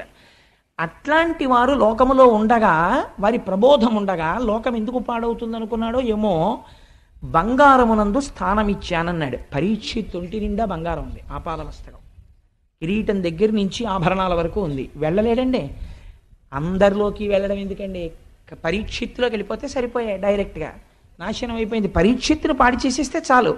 తను ఇంకా రాజద్వారం తెరిచేసుకున్నట్టే. కోటలోకి ప్రవేశించడానికి సామాన్య సిపాయిల్ని ఎంతమందిని చంపుతారు? రాత్రికి రాత్రి మీరు కుట్ర చేసి ప్రభువుని బంధించేశారనుకోండి, అయిపోయిందంటే సింహాసనం మీ హస్తగతం అయిపోయింది. ఇప్పుడు పరీక్షిత్తుని కొట్టాలి, దొరికేశాడు. ఎక్కడ దొరికేశాడు? తన మాట తప్పని తనమే తనకి ప్రతిబంధకం అయిపోయింది. నీకు బంగారమునంది ఇచ్చానన్నాడు. చాలు మహాప్రభో, చాలా సంతోషం అన్నాడు. వెళ్ళిపోయాడు పరీక్షిత్. ఇంటికి వెళ్ళాడు. కోరిక పుట్టింది, వేటకెడితే బాగుండనిపించింది. ఎందుకని? ఒంటి మీద బంగారం ఉంది కాబట్టి పుట్టేసింది, అంతే. కలి ప్రవేశం జరిగిపోయింది. వేటకెడదామనిపించింది. అనిపించి ఆ వేట కోసమని బయలుదేరాడు. బయలుదేరితే అనేక మృగములను వేటాడాడు. ఎందుకు వేటాడడం అంటే, కలి యొక్క అంశలలో తానిచ్చిన వేరొక స్థానములోకి వచ్చేసాడు బంగారంలోంచి. ఇప్పుడు పరీక్షిత్ ఎలా మీకు చెప్పాను కదా, ఒక దాంట్లోకి వస్తే చాలు, మిగిలినవన్నీ వచ్చేసి నాశనం అయిపోతాడు. ఇప్పుడు బంగారం ఉంది ఒంటి మీద, వచ్చాడు కలి. కాబట్టి ఇప్పుడు ఏమైంది? జీవహింస చెయ్యాలన్న కోరిక పుట్టింది. వేటకి ప్రభువు ఎప్పుడు ఎడతాడు అంటే, సాధారణంగా ఎప్పుడు ఎడతాడంటే, జానపదులు వచ్చి అయ్యా క్రూర మృగాల సంఖ్య పెరిగిపోయిందండి అంటే, ఊరు మీదకి రావడానికి భయపడే రీతిలో దండుగా వెళ్ళి, రాజు అందుకే పెద్ద పరివారంతో పెడతాడు. కనుమ పండగకి వెంకటేశ్వర స్వామి వారు పెడతారు వేటకి. మనం మేము చూసాం, వెళ్ళిన వాళ్ళం. అలా ఆ వేటకి వెళ్ళి కొన్ని క్రూర మృగాల్ని వేటాడతాడు. అలా వెళ్ళాలి, అంతేకాని ఆ జంతువుల్ని చంపడం సరదాగా వెళ్ళకూడదు. అలాంటి ఆలోచన పుట్టింది, చంపుదాం అని. ఇప్పుడు ఏం చేశాడు? వేటకెళ్ళాడు. ఇప్పుడు ఏమైంది? ఇంకో స్థానంలోకి వెళ్ళాడు, జీవహింసలోకి. నిష్కారణ క్రౌర్యం ప్రవేశించింది. బయలుదేరి వేటకెళ్ళాడు. వేటకెళ్ళిన వాడు ఏం చేశాడు? వేటాడాడు వేటాడాడు వేటాడాడు వేటాడాడు కాబట్టి ఆయనకి ఆకలేసింది, దప్పిక కలిగింది. ఆకలి దప్పిక కలిగితే ఎక్కడికి వెళ్ళాలి? ఎక్కడికి వెళ్ళాలో అక్కడికి వెళ్ళాలి. నాకు బాగా ఆకలేసింది అనుకోండి, కనీసంలో కనీసం ఈ ఊళ్ళో మనకు ఎవరు తెలియరా అనుకుంటే ఏం చేయాలి? హోటల్కి వెళ్ళి అయ్యా ఏమున్నాయండి అని అడిగో, ఇడ్లీయో మసాలా దోశ ఏదో అడగాలి. అంతేగాని ఓ వెల్డింగ్ షాప్కి వెళ్ళి తినడానికి ఏమైనా ఉన్నాయండి అన్న నోరు తెరిచి పెడతానంటే ఆర్క్ వెల్డింగ్ రాదు. బుద్ధి ఉందే? ఇప్పుడు ఇక్కడికి వచ్చి ఏమైనా తినడానికి ఉన్నాయా అంటే ఏంటి? ఏదో ఎదురుకుండా హోటల్కి పోయి ఏమైనా ఉంటాయంటారు. ఎక్కడ ఏది దొరుకుతుందో అక్కడికి వెళ్ళాలి. ఆ మాత్రం బుద్ధి లేకపోవడం అంటే ఏమిటంటే, బుద్ధి భ్రంశమవుతోంది పరీక్షిత్తుకి. లేకపోతే ఆకలేసిన వాడు, నీరు కావలసిన వాడు మహర్షాశ్రమానికి పోవడం ఏమిటి? అక్కడ ఆయన ఏం తపస్సు చేసుకుపోని వెళ్ళాడు. ఆల్రెడీ ఏమోనండి కొంచెం నీళ్లు దొరుకుతాయేమో అని వెళ్ళాడండి. ఎవరిని అడగాలండి? మంచినీళ్ళు దాహం వేస్తే అక్కడ ఎవరన్నా కాస్త తిరుగుతుంటే, ఆ ఆశ్రమంలో ఎక్కడన్నా కుటీరాల్లో ఉన్నవాళ్ళు ఉంటే, అమ్మ కాసిన నీళ్లు పోయిండమ్మా దాహం వేస్తోందని అడగాలి. ఎవరి దగ్గరికి వెళ్ళి నించున్నాడో తెలుసా అండి? ఆ నీళ్లు కావాలని అంటే అహంకారము వచ్చినది. ఎవరి దగ్గరికి వెళ్ళాడు అంటే, ఎంత గొప్ప వర్ణన చేశారో తెలుసా అండి వ్యాసుల వారు? ఎగ్జాక్ట్ ట్రాన్స్లేషన్ చేశారంతే పోతన గారు. పలికెడిది భగవతమట పలికించు విభుండు రామభద్రుండట, మీలిత నేత్రుడై మెలగుట చాలించి బాహ్యమున జడిలేక శాంతుడగుచు. ఆయన శమీక మహర్షి. ఎటువంటి స్థితిలో ఉన్నాడు? మెలగుట చాలించి, కదలిక లేదు మెదలిక లేదు, స్థాణు అయిపోయి ఉన్నాడు. స్థాణు అయిపోయి ఉండడం అంటే ఏమిటి? మీరు ఇప్పుడు ఒక్క విషయం, ఇప్పుడు ఈ మాటల్ని చాలా క్లీశంతో చాలా గహనమైనటువంటి వర్ణన చేస్తారు. నేను తరచూ ఒక మాట చెప్తూ ఉంటాను. ఇప్పుడు ఇలా ఒక చిక్కుడు పాదు పెట్టి నేను 4 రోజులు చిక్కుడు పాదు పక్కనే కూర్చుని ఇక్కడ ఒక కర్ర పాతాను అనుకోండి, చిక్కుడు పాదు నన్ను ఒక్క నాటికి నమ్మదు, వచ్చి నన్ను అల్లుకోదు, వీడు లేచి వెళ్ళిపోతాడని దానికి తెలుసు. చిక్కుడు పాదు కర్రను అల్లుకుంటుంది. వెళ్ళి ఎందుకు అల్లుకుంటుందో తెలుసా అంటే, అది కదలదనేది పసిగడుతుంది. శంకరాచార్యులు వారు చోట చెప్తారు, కర్ణే యదాహ విరచయంతి ఖగాశ్చ నీడాస్ శ్రీశైలస శృంగ కుహరేషు కదోపలప్స్యే గాత్రం యదామలతాహ పరివేషయంతి అంటారు. ధ్యానమునందు తపస్సునందు చాలా మగ్నుడైపోయి బ్రహ్మమునందు రమిస్తున్నాడని గుర్తేమిటంటే, కదలిక లేక కర్ర నిలబడిపోయినట్టు స్థాణువై ఉండిపోతాడు. అలా ఉండిపోతే ముందు తీగలు నమ్ముతాయి, నమ్మి అల్లుకుంటాయి. ఆ తర్వాత ఏమవుతుందంటే మొక్కలు మొలుస్తాయి. ఆ తర్వాత ఏవి నమ్ముతాయంటే, ఇది కదలదని పక్షులు నమ్ముతాయి, వచ్చి చెవుల్లో పుల్లలు ఎడతాయి, పుల్లలు పెట్టి గూళ్ళు కడతాయి. కర్ణే యదాహ విరచయంతి ఖగాశ్చ నీడాస్. అందుకే మన వాళ్ళు, ఆయన తపస్సు చేశాడు, ఒంటి మీద పుట్టలు పెట్టేశాయి, పుట్టల్లో పాములు చేరిపోయాయి, మొక్కలు మొలిచిపోయాయి, అప్పుడు ఈశ్వరుడు ప్రత్యక్షమయ్యాడు. ఇవన్నీ హఠాత్తుగా ఊడిపోతాయండి. అంటే అంతటి ధ్యానమగ్నుడయ్యాడని గుర్తు. మెలగుట చాలించి మీలితనేత్రుడై శాంతుడై కూర్చుండి జడతలేక. అలా కూర్చుని ధ్యానమగ్నుడై ఏమాత్రం కదలిక లేదు. ప్రాణ మనోబుద్ధి పంచేంద్రియంబుల బహిరంగ వీధుల బరగనీక. ఎంత గొప్ప మాటలో చూడండి. ప్రాణము నియంత్రించాడు ప్రాణాయామము చేత. అందుచేత అనడు కుంభకం పూరించి ఆప్ చేసేసాడు వాయువుని, అలా నిలబడిపోయాడు అంతే. కాబట్టి ఇప్పుడు వక్షస్థలం ఇలా ఇలా ఇలా ఇలా కదలదు, అలా ఉండిపోయి ఉన్నాడు. ప్రాణము ఊపిరి మీద ఏది ఆధారపడుతుంది? మనస్సు ఆధారపడుతుంది. అందుకని మనస్సు కదలటం లేదు, అలా ఉండిపోయింది. మనస్సు కదలదు, బుద్ధి కదలటం లేదు. బుద్ధి కదలటం లేదు, ఇంద్రియాలు కదలటం లేదు. బయట విషయాన్ని కన్ను చూడదు, చెవులు వినపడవు, స్పర్శేంద్రియానికి తెలియదు. అందుకని అలా ఉండిపోయాడు. స్థాణువై ఏం చేస్తున్నాడు మరి? ఇవన్నీ ఆగిపోయాయి. మరి ఆయన ఏమి చూస్తున్నట్లు అంటే జాగ్రత్తాది అవస్థాత్రయము దాటి బ్రహ్మమునందు రమించుచుండే. జాగ్రత్త మొదలైనటువంటి 3 అవస్థలని దాటిపోయి ఆయన జాగ్రత్త లేదు, స్వప్నము లేదు, సుషుప్తి లేదు, 4వది తురీయమనేటటువంటి స్థాయికి చేరిపోయి తాను సాక్షాత్తు ఆత్మగా సాక్షీభూతుడై శరీరాన్ని చూస్తూ బ్రహ్మముగా నిలబడిపోయి ఉన్నాడు. ఇప్పుడు అలా ఉన్నవాడు ఎలా ఉన్నాడు అంటే బ్రహ్మభూతత్వ సంప్రాప్య విక్రియుండయి అతి దీర్ఘ జటలు తన్నావరింప. అలా కూర్చుని ఉండిపోతే బ్రహ్మముతో రమించి నిలబడగా వెంట్రుకలు మాత్రం పెరిగిపోతున్నాయి, గోళ్లు పెరిగిపోతున్నాయి. అవి జటలు కట్టేసి కేశ సంస్కారము లేక వ్రేలాడుతున్నాయి. రురు మృగచర్మమును దాల్చి అలరుచున్న తపసి పొడగని తాళిత శోషిత తాళుడగుచు. ఎంత చిత్రం జరిగింది. ఒక కృష్ణ జింక యొక్క మృగాన్ని కట్టుకొని అలా కూర్చుని ఉండిపోయాడు, వస్త్రం కూడా లేదు. అటువంటి శమీక మహర్షి దగ్గరికి వెళ్ళాడు. ఎవరు? ఈ శోషిత తాళుడగుటు, దాహం కోసం ఆర్తి పొందినటువంటి పరీక్షిత్. ఎలా అంటే మౌన భాషల డగ్గరి మనుజ విభుడు. వెళ్ళి ఎలా నిలబడ్డాడు అంటే నీటి కోసం కాదు, మౌన భాషల దగ్గరి మనుజ విభుడు. ఇప్పుడు దేనికోసం వెళ్ళాడు? నీటి కోసం వెళ్ళాడన్నది ప్రధానం. కానీ లోపల ఒక మౌన భాష బయలుదేరింది. ఏమిటది అంటే ఇప్పుడు పరీక్షిత్ తానెవరో మరిచిపోయాడు, బుద్ధి భ్రంశమైపోయింది. ఇట్లాంటి బ్రహ్మమునందు రమిస్తున్నటువంటి తాపసిని చూసి నిశ్శబ్దముగా తాను వెళ్ళిపోవాలా? నేను మహారాజునొస్తే లేచి నిలబడడా, నాకు నమస్కరించడా, నాకు ఆసనం చూపించడా, మహారాజా ఎందుకు వచ్చావని నన్ను అడగడా? ఎంత అహంకారం రా ఈ తపస్వికి అనుకున్నాడు. అంటే ఇప్పుడు ఏమైంది?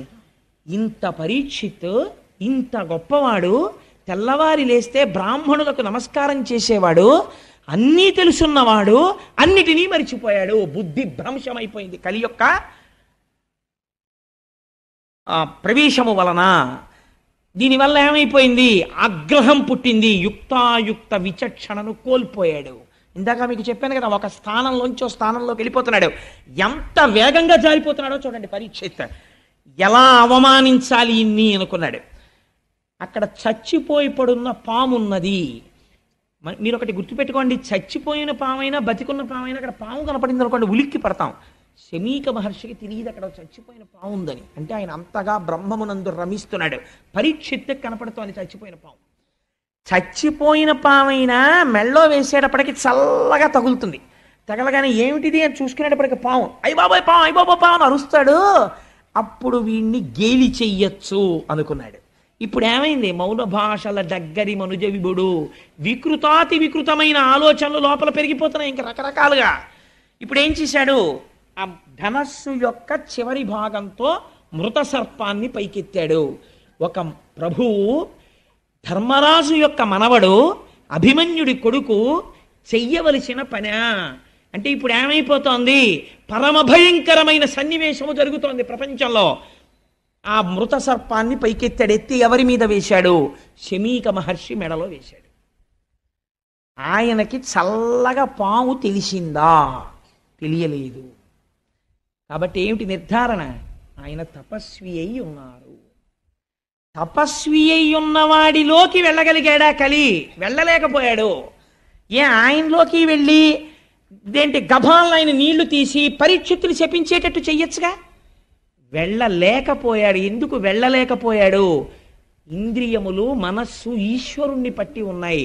అలా పట్టి ఉన్న చోటికి కలి వెళ్ళలేకపోయాడు. ఎక్కడికి వెళ్ళగలిగాడు? ఒక్క స్థానానికి ఆశ్రయం ఇచ్చినా వెళ్ళిపోయి మొత్తం నాశనం చేయగలిగాడు. ఇది మీకు అక్కడ ఉన్న సన్నివేశం. ఇప్పుడు మీరు ఏది పట్టుకోవాలి? భాగవతం చెప్పేస్తోంది, అమ్మ బాబోయ్ అంత ప్రమాదకరమైన వ్యక్తికి నాలో చోటు ఇవ్వను. కాబట్టి నువ్వు ఏది పట్టుకోవాలి? శమీకుడు ఏది పట్టుకున్నాడో నువ్వు అది పట్టుకోవాలి. శమీకుడు ఏది పట్టుకున్నాడు? ఈశ్వర పాదములు పట్టుకున్నాడు. నువ్వు కూడా అది పట్టుకో. ఆ స్పర్శ నీకున్నంత కాలం కలి నీలోకి రాలేడు. ఇది భాగవతం చెప్తున్న తీర్పు. అందుకని ఈ సన్నివేశాన్ని వ్యాసుల వారు, పోతన గారు తీసుకొస్తున్నారు. ఇప్పుడు ఏం చేశాడు? పావుని వేసేశాడు. పావుని వేసేస్తే ఆయన ఏమైనా ఉలిక్కి పడ్డాడండి? ఉలిక్కి పడలేదు. కానీ తను సంతోషపడిపోయాడు. నాకు నీళ్ళు ఇవ్వలేదు చూసావా, చచ్చిన పావుని వాడి మెళ్ళో వేశాను. మీరు ఒక్క మాట వినండి, నేను ఒక యథార్థమైన విషయం ప్రస్తావన చేస్తాను. నేను నిద్రపోతున్నాను. నిద్రపోతుంటే మీరు వచ్చారు, నువ్వు అలాంటి వాడివి, నువ్వు ఇలాంటి వాడివి, నువ్వు అటువంటి ధూర్తుడివి అని నన్ను 50 తిట్లు తిట్టేశారు. తిట్టేసి మీరు వెళ్ళిపోయారు. వెళ్ళిపోయిన తర్వాత నేను నిద్రలేచాను. నిద్రలేచి మామూలుగా మొహం గడిగేసుకుని చాలా సంతోషంగా భాగవతం సాయంకాలం ఉపన్యాసం చెప్పాలి అని చెప్పి విర్రిక్కిపోతున్నాను. మా ఆవిడంది, ఏ నీ బుర్రకాయ ఉపన్యాసం 50 తిట్లు తిట్టాడు ఆయన వచ్చి అన్నాడు. ఎప్పుడు తిట్టాడన్నాను. ఆ తిట్లు తిట్టినప్పుడు నాకేమైనా వికారం కలుగుతుందండి? ఏ వికారం కలగదు. ఎందుకని? నా మనస్సు పుచ్చుకునే స్థితిలో లేదు, సుషుప్తిలో ఆత్మతో రమించిపోయింది. మీరు తిట్టినా నాకెక్కదు. ఎందుకంటే చెవి పుచ్చుకోదు. ఉంది కానీ చెవి పుచ్చుకోదు. మాట వెళ్ళదా? వెడుతుంది, కర్ణభేరికి తగులుతుంది, కానీ మనస్సులోకి వెళ్ళదు. మనస్సు పుచ్చుకోలేదు, రియాక్షన్ లేదు. రియాక్షన్ లేదు, నేను ప్రశాంతంగా ఉన్నాను. రియాక్షన్ లేని స్థితి ఎప్పుడు? ఈశ్వర పాదములను పట్టుకుని ఉన్నప్పుడు మనసు రియాక్ట్ అవ్వదు. ఎందుకని? ఈశ్వరుడిలోనన్నా కలవాలి, లేకపోతే బడలిక చేత సుషుప్తిలోనన్నా ఆత్మలోకి వెళ్ళిపోయి ఉండాలి. ఆయన ప్రయత్నపూర్వకంగా ఈశ్వర పాదములు పట్టుకుని ఉన్నాడు, కలి వెళ్ళలేదు. ఇప్పుడు ఏం చేశాడు? తను సంతోషపడిపోతున్నాడు, నేను పావుని వేశానని. అవతల వాడికి పాము వేయడం వల్ల అవమానం ఏం లేదు, ఆయన బాధపడితే కదా. తను సంతోషపడిపోతున్నాడు, ఇదో క్రౌర్యం. అవతలవాడు బాధ పడకపోయినా నేను గొప్ప పని చేసేసాను లేని సంతోషపడిపోతున్నాడు. ఎంత అసహ్యకరమైన పని అది. సంతోషపడిపోయి ఇంటికి వెళ్ళిపోయాడు. ఇంటికి వెళ్ళిపోయి అంతఃపురంలోకి వెళ్ళి కిరీటం తీసి పక్కన పెట్టాడు. బుద్ధిలోకి ప్రవేశించడానికి కిరీటంలోంచే కదండి వెళ్ళిపోతాడు. పక్కన పెట్టగానే అనుమానం వచ్చింది. ఏమిట్రా, దాహం వెయ్యడం ఏమిటి, నేను ఆయన ఆశ్రమానికి వెళ్ళడం ఏమిటి, ఆశ్రమానికి వెళ్ళిన వాడిని ఊరుకోకుండా ఆయన మెళ్ళలోకి తీసుకెళ్ళి చచ్చిపోయిన పావును వేయడం ఏమిటి? అయిపోయిందిరా, నా రాజ్యం అయిపోయింది, నా ధనం అయిపోయింది, నా భోగం అయిపోయింది, నా పరిపాలన అయిపోయింది. కాబట్టి నేను చెయ్యరాని దుష్కృత్యమును చేసేశాను.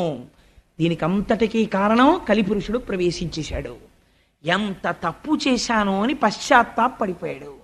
అంటే ఆయన సహజ స్థితి అది కాదు, భ్రష్టుడైపోయాడు కలిపురుషుడి వలన.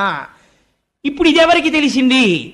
ఆయన చేత ప్రతిస్పందన తేలేకపోయాడు. కానీ ఇది మునికుమారులు చూశారు, చిన్న చిన్న పిల్లలు. వాళ్ళు చూసి పరిగెత్తుకుంటూ వెళ్ళారు. ఎవరి దగ్గరికి వెళ్ళారు? ఆ కౌశికీ నది ఒడ్డున ఆడుకుంటున్నాడు శమీక మహర్షి యొక్క కుమారుడు శృంగి. ఆ పిల్లవాడి దగ్గరికి వెళ్ళాడు. వాడు మహాతపస్వి. వాడి దగ్గరికి వెళ్ళి, ఉరే ఉరే, మీ నాన్నగారు తపస్సు చేసుకుని సమాధిలో ఉండగా ఒక రాజు వచ్చి, ఆ రాజు ఎవరో ఆ పిల్లలకి తెలియదు, అది గమ్మత్తు, ఆయన పేరు తెలియదు వాళ్ళకి. ఒక రాజు వచ్చి ఏదో మాట్లాడాడు, మీ తండ్రి పలకలేదు. కోపంతో చచ్చిపోయిన పావుని ధనస్సుతో ఎత్తి మీ నాన్నగారి మెడలో వేసి వెళ్ళిపోయాడు. వెంటనే ఆయన అన్నాడు, మీరు రాజు అంటున్నారు కదా, రాజు క్షేమంగా రాజ్యమును దేని వలన పరిపాలించగలిగాడు? నా తండ్రి వంటి తపస్వి ఇక్కడ ఉండడం వల్ల రాజు పరిపాలించగలిగాడు. ఒక యజమాని బయట పారేసినటువంటి ఎంగిలి మెతుకులు తిని బలిసినటువంటి కాకి యజమాని తల మీద తంతే ఎంత అకృత్యమో, ఇంటి బయట కూర్చోవలసిన కుక్క యజమాని నివేదనకి సిద్ధం చేసిన ప్రసాదాన్ని ఇంట్లో కలియబడి తింటే ఎంత అపచారమో, బయట ఎక్కడో నిలబడి దానం అడగకుండా, ధర్మం అడగకుండా, ఒకటి అడగకుండా జింక చర్మం కట్టుకుని సమాధిమగ్నుడైన నా తండ్రి మెడలో పాము వేశాడా, మృత సర్పాన్ని వేశాడా అని వెంటనే కౌశికీ నది జలాల్ని చేత్తో పట్టుకున్నాడు. ఓడక వింటి కోపున మృతోరగమున్ కొని తెచ్చి మారుమాటాడకయున్న మజ్జనకు అంశతలంబున పెట్టి దుర్మత క్రీడ చెరించు రాజు హరకేశువులడ్డిననైనా చచ్చుపోనేటి కేడవనాడు ఫణీంద్రు విశాల హేతి సమ్మతిన్. అంతే, శాపం ఇచ్చేశాడు. ఆ నీళ్లు పట్టుకొని ఒక్క మాట అన్నాడంతే. ఓడక వింటి కోపున మృతోరగమున్ కొని తెచ్చి, చేతిలో ఉంది కదా ధనస్సు అని చెప్పి చెయ్యకూడని పని చేశాడు. ఎంత మాట అన్నాడో చూడండి. దేనికి ధనస్సు చేతిలో? అమాయకులైన ప్రజల్ని రక్షించడానికి చేతపట్టాడు. కానీ ఇవాళ చేతపట్టిన ధనస్సుతో అకృత్యాన్ని చేశాడు. ఓడక వింటి కోపున మృతోరగమున్ కొని తెచ్చి మారుమాటాడకయున్న మజ్జనకు అంశతలంబున పెట్టి, కనీసం ఎదురు తిరిగి ఒక మాట మాట్లాడలేదే అవమానించాడనడానికి. సమాధిమగ్నుడైన మా తండ్రి యొక్క కంఠసీమనందు స్మృత సర్పాన్ని వేశాడా? అటువంటి రాజు ఎవడైనా అయ్యుండి ఉండవచ్చుగాక, హరకేశవులడ్డిననైనా వాడు ఈశ్వరుడే అడ్డని, శ్రీ మహావిష్ణువే అడ్డని చచ్చుబో 7వ నాడు, 7వ నాటికి చచ్చూరుకుంటాడంతే అని. ఎలా చచ్చిపోతాడు? పైగా తక్షక ఫణీంద్ర విషానల హితి సంహతిన్, తక్షకుడనేటటువంటి ఒక మహాసర్పము యొక్క కాటు వలన మరణించుగాక అని ఆ నీళ్లు విడిచిపెట్టేశాడు. విడిచిపెట్టేసి తిరిగి ఆశ్రమానికి వచ్చేశాడు. మీరు ఇవాళ నాతో కొద్దిగా సహకరించండి, శుకమహర్షిని ప్రవేశపెట్టి పూర్తి చేద్దాం. మహోత్కృష్టమైనటువంటి స్థితి. ఇవాళ శుకమహర్షి వస్తే మన జీవితం ధన్యమైపోతుంది. నేను శుకుల్ని ప్రవేశపెట్టాలని ప్రయత్నం చేస్తున్నాను. ఆశ్రమానికి వచ్చి ఏడుస్తున్నాడు తండ్రి ముందు పడి. తండ్రికి బాహ్యస్మృతి వచ్చింది. అడిగాడు, ఎక్కువ సమయం తీసుకోనమ్మా, ఒక్క 10 నిమిషాలు, సాధ్యమైనంత సంక్షిప్తంగా చెప్పే ప్రయత్నం చేస్తాను. ఆయన అన్నాడు, ఎందుకు ఏడుస్తున్నావు అన్నాడు. అంటే, తండ్రి మీ కంఠమునందు మృత సర్పం ఉన్నది అన్నాడు. తీసి కింద పరేశాడు శమీకుడు. ఎవరు వేశారన్నాడు. నాకు తెలియదు, ఎవరో రాజు వేశాడు. ఆ రాజుని శపించాను నాన్నగారు, నేటికి 7వ రాజు చచ్చిపోవాలని అన్నాడు. వెంటనే మహర్షి అన్నారు, పాపంబు మనకింక ప్రాపించ మనకింక. ఎంత పని చేశావురా, నువ్వు చేసినటువంటి దుష్కర్మ వలన మనకి పాపము సంప్రాప్తించింది. ఎందుకో తెలుసా? రాజు నశించిన రాజ్యమందు నువ్వు రాజు మరణించాలని కోరుకున్నావు. రాజు చచ్చిపోతే కలిపురుషుడు ప్రవేశించని మనస్సులు అలా ఉంటాయి. అపకారి యందు కూడా ఔదార్యంతో ధర్మం మాట్లాడతాడు. మనకింక రాజు నశించిన రాజ్యమందు బలవంతుడగువాడు బలహీనుడగువాని పశు దార హయ సువర్ణాదులను అపహరించు. రాజు అంటే విష్ణు అంశ. విష్ణువు యొక్క అంశతో రాజు పరిపాలిస్తూ ఉంటాడు. నువ్వు రాజుని తొందరగా శపించేశావు. పరీక్షిత్తు వెళ్ళిపోతే ఇంకా మళ్ళీ మనకు అటువంటి పరిపాలకుడు ఎక్కడొస్తాడు? రాజు నశించిపోతే ఏమవుతుందో తెలుసా? బలహీనుడైనటువంటి వాణ్ణి బలవంతుడైనటువంటి వాడు వచ్చి మొత్తి ఏమెత్తుకుపోతాడో తెలుసా? వాడి పశువుల్ని ఎత్తుకుపోతాడు. దారా, ఆఖరికి ఇది యుక్తాయుక్తమా అని చూడకుండా వాడి భార్యని కూడా ఎత్తుకుపోతాడు. హయా, గుర్రాలను ఎత్తుకుపోతాడు. సువర్ణ, ఎత్తుకుపోవట్లేదండి. కారు పార్క్ చేస్తే ఎత్తుకుపోతారు, స్కూటర్ పార్క్ చేస్తే ఎత్తుకుపోతారు. కారు పార్కింగ్ ప్లేస్లో మీరు కారు పెట్టి అపార్ట్మెంట్లో పడుకుంటే టేప్ రికార్డర్ ఎత్తుకుపోతారు. హయం అంటే నాకు గుర్రాలు లేవు కదండి, కలిపురుషుడు రావనక్కర్లేదు. గుర్రాలంటే కారులే, వాహనం కదా. అందుకని హయ సువర్ణాదులను అపహరించు. బంగారం అనేటటువంటిది ప్రాణం మీదకి తెచ్చేస్తుంది. ఎక్కడ వరకు ఎందుకండి? ఒక పిచ్చి తల్లి బ్యాంక్ ఎంప్లాయీ ఒంటి మీద బంగారు నగలు వేసుకుని వెళ్ళడం ఆవిడ సంతోషం అంతే. ధర్మబద్ధంగా ఆర్జించుకున్నటువంటి 4 నగలు వేసుకుని బ్యాంకుకి వెళ్ళేది ఆవిడ. నేను ఆ మధ్య చదివాను ఇక్కడ రాజమండ్రి దగ్గరలో, ఒంటి మీద బంగారు నగల కోసమని ఒక పండగ నాడు ఆవిడ తల పట్టుకుని ఆటో రాడ్లకేసి కొట్టి కొట్టి చంపేసి నగలెత్తుకుపోయి శవాన్ని తీసుకెళ్లి కాలవలో పారేశారు. కలిపురుషుడు ఉన్నాడు బంగారమునందు. చంపేలా మూలఘాతి, నాశనం. వ్యాసుడు అబద్ధాలు చెప్పవలసిన అవసరం వ్యాసుడికి ఏముందండి? దాన్ని ఆంధ్రీకరించవలసిన అవసరం పోతన గారికి ఎక్కడుంది? మీకు అధర్మం, కలిపురుష లక్షణం స్పష్టంగా కనపడుతూ ఉంటుంది. అందుచేత బలవంతుడగువాడు బలహీనుడగువాని పశు దార హయ సువర్ణాదులను అపహరించు. అక్కడతో అయిపోదు. చార జారాదులు సంచరింతురు. జారత్వం చేసేవాడు సిగ్గు లేకుండా చెప్పుకుంటాడు. అందరూ ఉంటూ ఉండగా 2వ భార్య దగ్గరికి ఎడతాడు, 3వ భార్య దగ్గరికి ఎడతాడు. నాకు 2 భార్యలని చెప్పుకుని దుష్ట సంగము వలన మంచివాడిని పాడు చేసేస్తాడు. కాబట్టి ఏమైపోతుంది? అదొక స్టేటస్ సింబల్ అయిపోయినా ఆశ్చర్యం లేని రోజు వచ్చేస్తుంది. కాబట్టి ఎటువంటి స్థితికి వెళ్ళిపోతారు అంటే జార చోరాదులు సంచరింతురు, ప్రజలకు అన్యోన్య కలహంబులతిశయిల్లు. నిష్కారణంగా ప్రజలు దెబ్బలాడుకోవడం మొదలెడతారు, పైన అదుపు చేసేవాళ్ళు లేడు అన్న ధైర్యంతో. కాబట్టి ప్రజలకు అన్యోన్య కలహంబులని అతిశయిల్లు. వైదికంబయ్యున్న వర్ణాశ్రమాచార ధర్మమెల్లయు కూడా తప్పిపోవు. వేదము చెప్పినట్టుగా ఇంతకాలం ఉన్నటువంటి ధర్మం అంతా తప్పిపోతుంది. తప్పిపోగానే ప్రజలు పురుషార్థములలో మొదటి దాన్ని వదిలేస్తారు, ధర్మాన్ని వదిలేసి లోకులిక మీద అర్ధ కామంబులందు సంచరింప. ప్రతి వాడికి డబ్బు కామం, డబ్బు కామం, డబ్బు కామం, ఈ రెండింటిలో తిరగడం మొదలు పెడతాడు. మొదలు పెడితే ధరణి నెల్ల వర్ణాశ్రమాచార ధర్మంబులెల్ల లుప్తమైపోవు. ఎక్కడా వర్ణాశ్రమాచారాలు అనేటటువంటి ఉండవు. మర్కట సారమేయ కులము మేరపుత్ర, కుక్కకి కోతికి కొడుకుట్టినట్టు అయిపోతుందిరా సమాజం. అలా అయిపోతుంది, భ్రష్టం అయిపోతుంది. ఎంత పని చేశావురా, పరీక్షిత్తుని కొట్టి సమాజాన్ని ఇన్ని ప్రమాదాలు తేవడానికే కలి నీ చేత ఇలాంటి శాపం ఇప్పించాడు.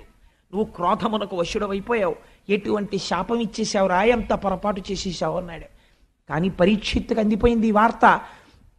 మహానుభావుడు ఇంక నేటికి 7వ రోజున ఎలాగో శరీరం విడిచిపెట్టేస్తానని, ప్రాయోపవేశం చేస్తానని గంగ ఒడ్డుకెళ్ళి ఆ తూర్పు దిక్కుకి కొసలుండేటట్టుగా దర్భలు పరుచుకుని ప్రాయోపవేశం చేసి ఈశ్వరుడి యందు మనస్సును నిలబెట్టి ఒక మాట అంటాడు. ఎందుకు గంగ ఒడ్డుకి వెళ్ళడం అంటే, అమ్మా అని పిలిచిన నిన్ను పొమ్మా అని ముక్తి కడకు బుత్తువట, లెమ్మా నీ రూపముతో రమ్మా నాకెదురంగ గంగ రమ్యతరంగా అంటాడు.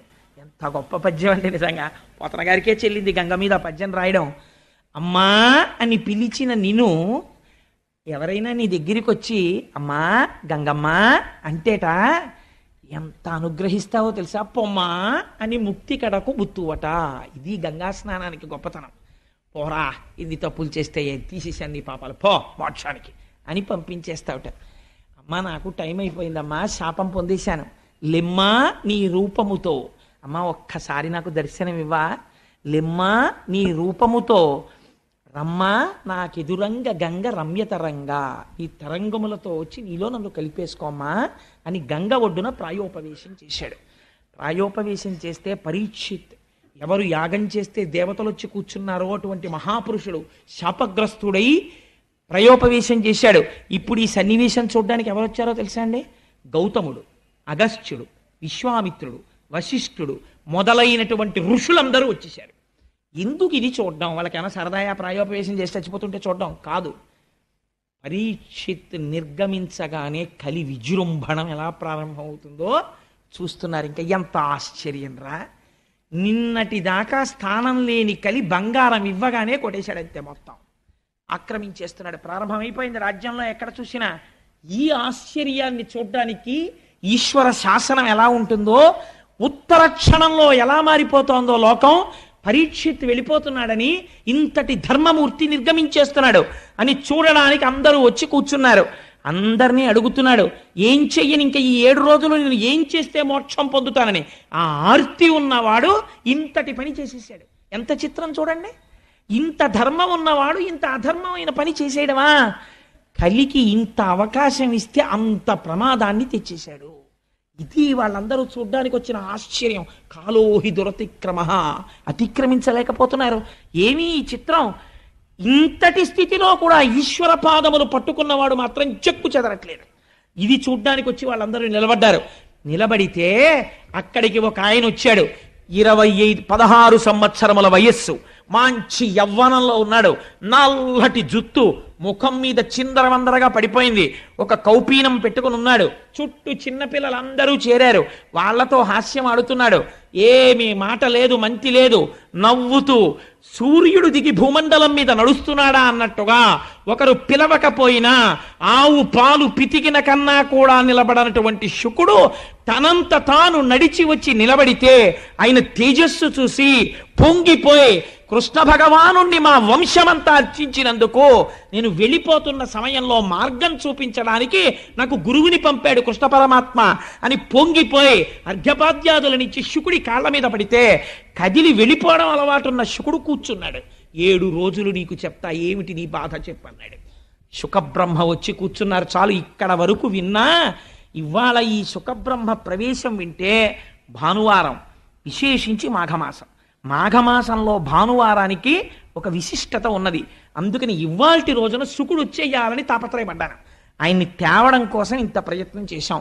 రేపటి రోజున స్వామివారి యొక్క అవతార విశేషాన్ని అసలు శుకుడు మాట్లాడతాడు. ఇంకా రేపటి నుంచి ఇంకా విందురు గాని ఎలా ఉంటుందో శుకుడు మాట్లాడితే ఇక్కడి నుంచి ముడులు విప్పడం మొదలెడతాడు. ఎలా ఉంటే కలి ఏం చెయ్యలేడో, ఎలా ప్రవర్తించాలో, జీవితాన్ని ఎలా దిద్దుకోవాలో, ఈశ్వరుడు ఎలా వచ్చాడో, భక్తి అంటే ఏమిటో మాట్లాడడం మొదలు పెడతాడు.